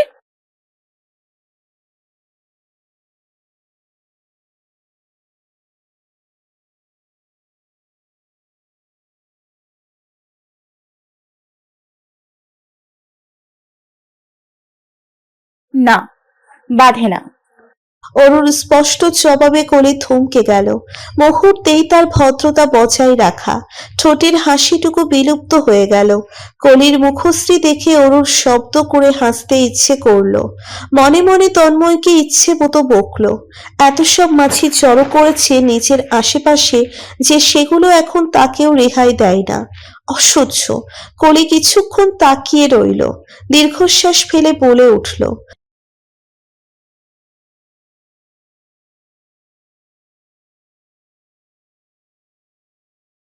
আমাদের বাড়ির কেউ এখনো রাজি হয়নি। যেদিন আমাদের বাড়ির মানুষ এ বিষয় বলবে আমি মেনে নিব, তার আগে নয়। আমি অপেক্ষায়। কলি ভ্রুচূড়া কুঁচকে মুখ ফিরিয়ে চলে গেল। অরু দাঁড়িয়ে এতক্ষণ হাসি মুখে থাকলেও কলি চলে যেতেই তার চোখে মুখে আধার নেমে এলো। বিষণ্ণ মনে দোলনায় বসে পড়ল। হাড় কাঁপানো ঠান্ডা যেন শরীরে লাগছে না। কয়েকবার হাঁচি দিল। শরীর ঠান্ডা হয়ে গেল, তবুও নড়চড়া নেই তার। অয়ন মোড়ের দোকানে বসে চা খাচ্ছে এবং কথাবার্তা বলছে বন্ধু বান্ধবদের সঙ্গে। সাবিহা রিক্সা মোড়ের কাছাকাছি প্রায়। এখান থেকেই সে অয়নকে দেখতে পাচ্ছে, হাফ প্যান্ট টি শার্ট পরে দাঁড়িয়ে। ছেলেদের হাফ প্যান্টে খুব মানায়, এক আলাদা সৌন্দর্য ফুটে ওঠে, ভীষণ পুরুষালী দেখায়। অয়নকেও লাগছে। হাত নাড়িয়ে কিছু একটা নিয়ে খুব সিরিয়াস ভঙ্গিতে কথা বলছে ছেলেটা। চায়ের কাপ হাতে নেবার ভঙ্গিটা মারাত্মক। সাবিহা তাকিয়ে রইল ধ্যান মেরে। কথার ফাঁকে অয়ন তাকিয়ে নজর ফিরিয়ে আবারও তাকালো। চোখাচোখি হয়ে গেল। সাবিহা দ্রুত নজর ঘুরিয়ে নিল। অয়ন চায়ের কাপ রেখে এগিয়ে আসলো। খুব সাবলীল ভঙ্গিতে পেছন পকেট থেকে মানিব্যাগ বের করলো। রিক্সা ভাড়া দিয়ে দিল। সাবিহা চোখ পিটপিট করে তাকিয়ে। অয়ন একটি সাধারণ জিনিস করেছে, সেটা হলো সাবিহা রিক্সা ভাড়া দিয়েছে। এই সাধারণ বিষয়টি এতটা অসাধারণ কেন লাগছে সাবিহার চোখে? এতটাই অসাধারণ লেগেছে যে তার বুক দুরু দুরু কাঁপছে। রিক্সার সামনে থেকে যেতেই অয়ন হেসে বলল, আমি মাত্রই ফিরেছি। মানিব্যাগ পকেট ভরে অয়ন অন্য পকেটে কিছু একটা খুঁজছে। সেটা পেয়ে সাবিহার দিকে এগিয়ে দিল। তোমার জন্য। কি? সাবিহা চারপাশে তাকিয়ে হাত বাড়ালো। অয়ন একটি লকেট ছাড়লো। সাদা রঙের খুব সুন্দর একটি লকেট, জলজল করছে। মধ্যে লাভ শেপ খুলতেই অয়নের একটা ছোট ছবি দেখলো, খুব ছোট ছবি। অয়ন হেসে তাকিয়ে। সে ভার্সিটির কোট ড্রেস পরে আছে। অয়ন বলল, পছন্দ হয়েছে? আমাকে মনে পড়লেই দেখে নেবে এটা। আর আমি সেম একটা আমার জন্য চাই তোমার থেকে, আমার সামনে জন্মদিনে। দিবে তো? সাবিহা হেসে তাকিয়ে রইল, জবাব দিল না। ছেলেটা আসলেই পাগল। ডিসেম্বরের শুরু, এই সময় হাড় কাঁপানো শীত নেমে থাকে। ছাদে পা ফেলা দায়ী হয়ে যায়। প্রকৃতিতে কুয়াশায় ধকধকানো ধোঁয়া উড়ে বেড়ায়। বাইরে নজর বুলিয়ে 1 মিটার দূরের জিনিস দেখতে পাওয়াও কষ্টসাধ্যের বিষয়। সেখানে ছাদে বসে থাকার কথা চিন্তা করাটাও মর্মান্তিক প্রায়। অথচ অরু দিব্যি ছাদের দোলনায় মাথা ঠেকিয়ে বসে এক মনে চেয়ে আছে দূর আসমানে। আধার রাতে চাঁদের চারিপাশে নক্ষত্রগুলো জ্বলজ্বল করছে, দেখাচ্ছে এক সৌন্দর্যের প্রতীককে পাহারা দেওয়া হয়েছে। মনে হচ্ছে পাহারাদারগুলো নক্ষত্র আর সৌন্দর্যের প্রতীক চাঁদ। এক অপরূপ চিত্র এ যেন। দূর আসমানের সৌন্দর্যে বিমোহিত হয়ে অগ্রাহ্য করল বুকের চিনচিন ব্যথা। দমকা হাওয়া এসে উড়িয়ে এলোমেলো করে দিয়েছে নিকোষ কালো চুলগুলো। সঙ্গে শরীরের পশমগুলো দাঁড়িয়ে যাচ্ছে অনায়াসে। ওড়নার শেষের অংশটুকু স্বাধীনভাবে উড়ছে। ঠান্ডা হয়ে এসেছে অরুর শরীর, শীতল অনুভব করছে ভেতর বাহির সবখানে। তবে দোলনা থেকে উঠতে পারছে না। পায়ের ধাপ ফেলে নিচে যে নামবে তার শক্তি অবশিষ্ট নেই। শীতল তৃষ্ণায় ক্লান্তিতে ধুঁকছে শরীর। কোনো একটি বিষয় মনে দাগ কেটে দিলে সেটি অগ্রাহ্য করা বেশ কষ্টকর বিষয় হয়ে দাঁড়ায় অরুর জন্য। কিছুতেই পারে না ভুলতে। এটা একটা বাজে স্বভাব বলা যায়। তিলে তিলে শেষ করে দেয় তার হৃদয়। খুব ক্ষীণ মনের অধিকারী সে। একটু কটূক্তি তাকে বিষণ্ণ করে তুলতে পারে, তছনছ করে দিতে পারে তার হাস্য উজ্জ্বল পৃথিবী। নিস্তব্ধতার মধ্যে দূর হতে ঘন ঘন পায়ের শব্দ ভেসে আসছে। অরু মনোযোগ দিয়ে শুনতে পারছে, শুনেও ঘুরে তাকালো না। দৃষ্টি তখনও আসমানে নিবদ্ধকৃত। পায়ের শব্দ এসে থেমেছে খুব নিকটে। কিছুক্ষণ সময় অতিবাহিত হয়েছে, তবুও আর কোনো প্রতিক্রিয়া শুনতে পারছে না। না শুনতে পারছে কোনো সারা শব্দ বা ডাক। কৌতূহল বশত অরু অতিষ্ঠ ভঙ্গিতে ঘুরে তাকালো। তন্ময় দাঁড়িয়ে। আধার রাতের চাঁদের আলোয় তার বিরক্তিকর মুখশ্রী দৃশ্যমান। ভুরু দুয়ের মাঝে সূক্ষ্ম ভাঁজ। অরু পুনরায় মাথা ঘুরিয়ে বসে রইল। আর চোখে আরো দুবার তাকালো। একইভাবে দাঁড়িয়ে ক্ষীণ দৃষ্টিতে তাকিয়ে। এভাবে তাকিয়ে আছে কেন? খেয়ে ফেলবে নাকি? মিনমিনে কণ্ঠ অরুর। কি সমস্যা? তন্ময়ের জবাব এলো না। তবে এবার সে অরুর সামনে এসে উপস্থিত হয়েছে। পেশিবহুল হাতের সাহায্যে এক টানে দোলনা থেকে উঠিয়েছে অরুকে। অপ্রস্তুত অরু থুবড়ে পড়েছে তন্ময়ের বুকে। চিরচেনা সেই সুগন্ধি ঘ্রাণ ভেসে এসেছে নাকে। তন্ময়ের স্বাস্থ্যসম্মত শরীর গরম, উষ্ণ অনুভব করছে। সেই উষ্ণ অনুভবের নেশায় স্বেচ্ছায় পড়ে রইল তন্ময়ের বাহুতে। উদ্বিগ্নতার সহিত মিশে গেল পুরোপুরি। ঘনিষ্ঠ হয়ে নিজেই দুরু দুরু বুক কেঁপে উঠল। শিহরণ বয়ে গেল সম্পূর্ণ শরীর জুড়ে। উপলব্ধি করতে পেল তন্ময়ের ওঠানামা করা বুকের গতি। ধকধকানো শব্দ ও যেন শুনতে পারছে ভেতর হতে। দমকা মেশামাল হাওয়া শরীর ছুঁয়ে দিতেই থরথর করে কেঁপে উঠছে তার শরীর। তন্ময়ের ভ্রুচূড়া এবার মাত্রাতিরিক্ত কুঁচকে গিয়েছে। তার পাতলা ঠোঁটজোড়া কাঁপছে ধমক দেবার জন্য।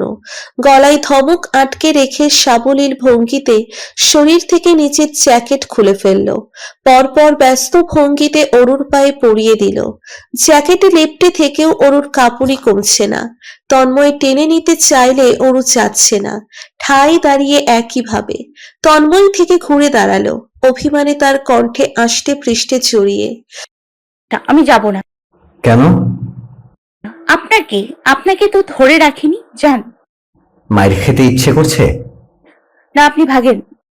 অরু, অরু ঘুরে তাকালো। তার চোখ ছোড়া লাল হয়ে গিয়েছে। হিসফিস করছে মুখশ্রী। তন্ময়ের রাগী চেহারার মুহূর্তে পরিবর্তন দেখালো। অদৃশ্যমান ভাবে নরম হয়ে এলো। এগিয়ে যেতে নিয়ে মোলায়েম সুরে জিজ্ঞেস করলো, কি হয়েছে? আপনি? আমি? অরু এত চেষ্টা করেও বাক্যটি মুখ দিয়ে বের করতে পারছে না। পুনরায় মুখ খুলল, পারছে না। তন্ময়কে খুব ধৈর্যবান দেখালো। চুপচাপ দাঁড়িয়ে অপেক্ষা করছে। অরু অস্পষ্ট স্বরে শুধালো, আপনি কি ওই কলিয়াপুকে পছন্দ করেন? তন্ময় তাজ্জব বনে গেল যেন। বিরক্তির রেশ ধরে পড়ল, তোর কি মনে হয়? আপনি বলেন। তুই এসব অদ্ভুত চিন্তা ভাবনা মাথায় আনিস কিভাবে? আমি এনেছি, ওই কলি আপু বলেছে সামনেই আপনাদের দুজনের বিয়ে। তার মানে আপনার মামিও বলেছে একই কথা সিলেট থাকতেই। আপনি সবকিছুর দোষ শুধু আমাকে দেন কেন? আপনি একটা বিয়ে করেন, না হলে 10টা, আমার কি? কোনো জবাব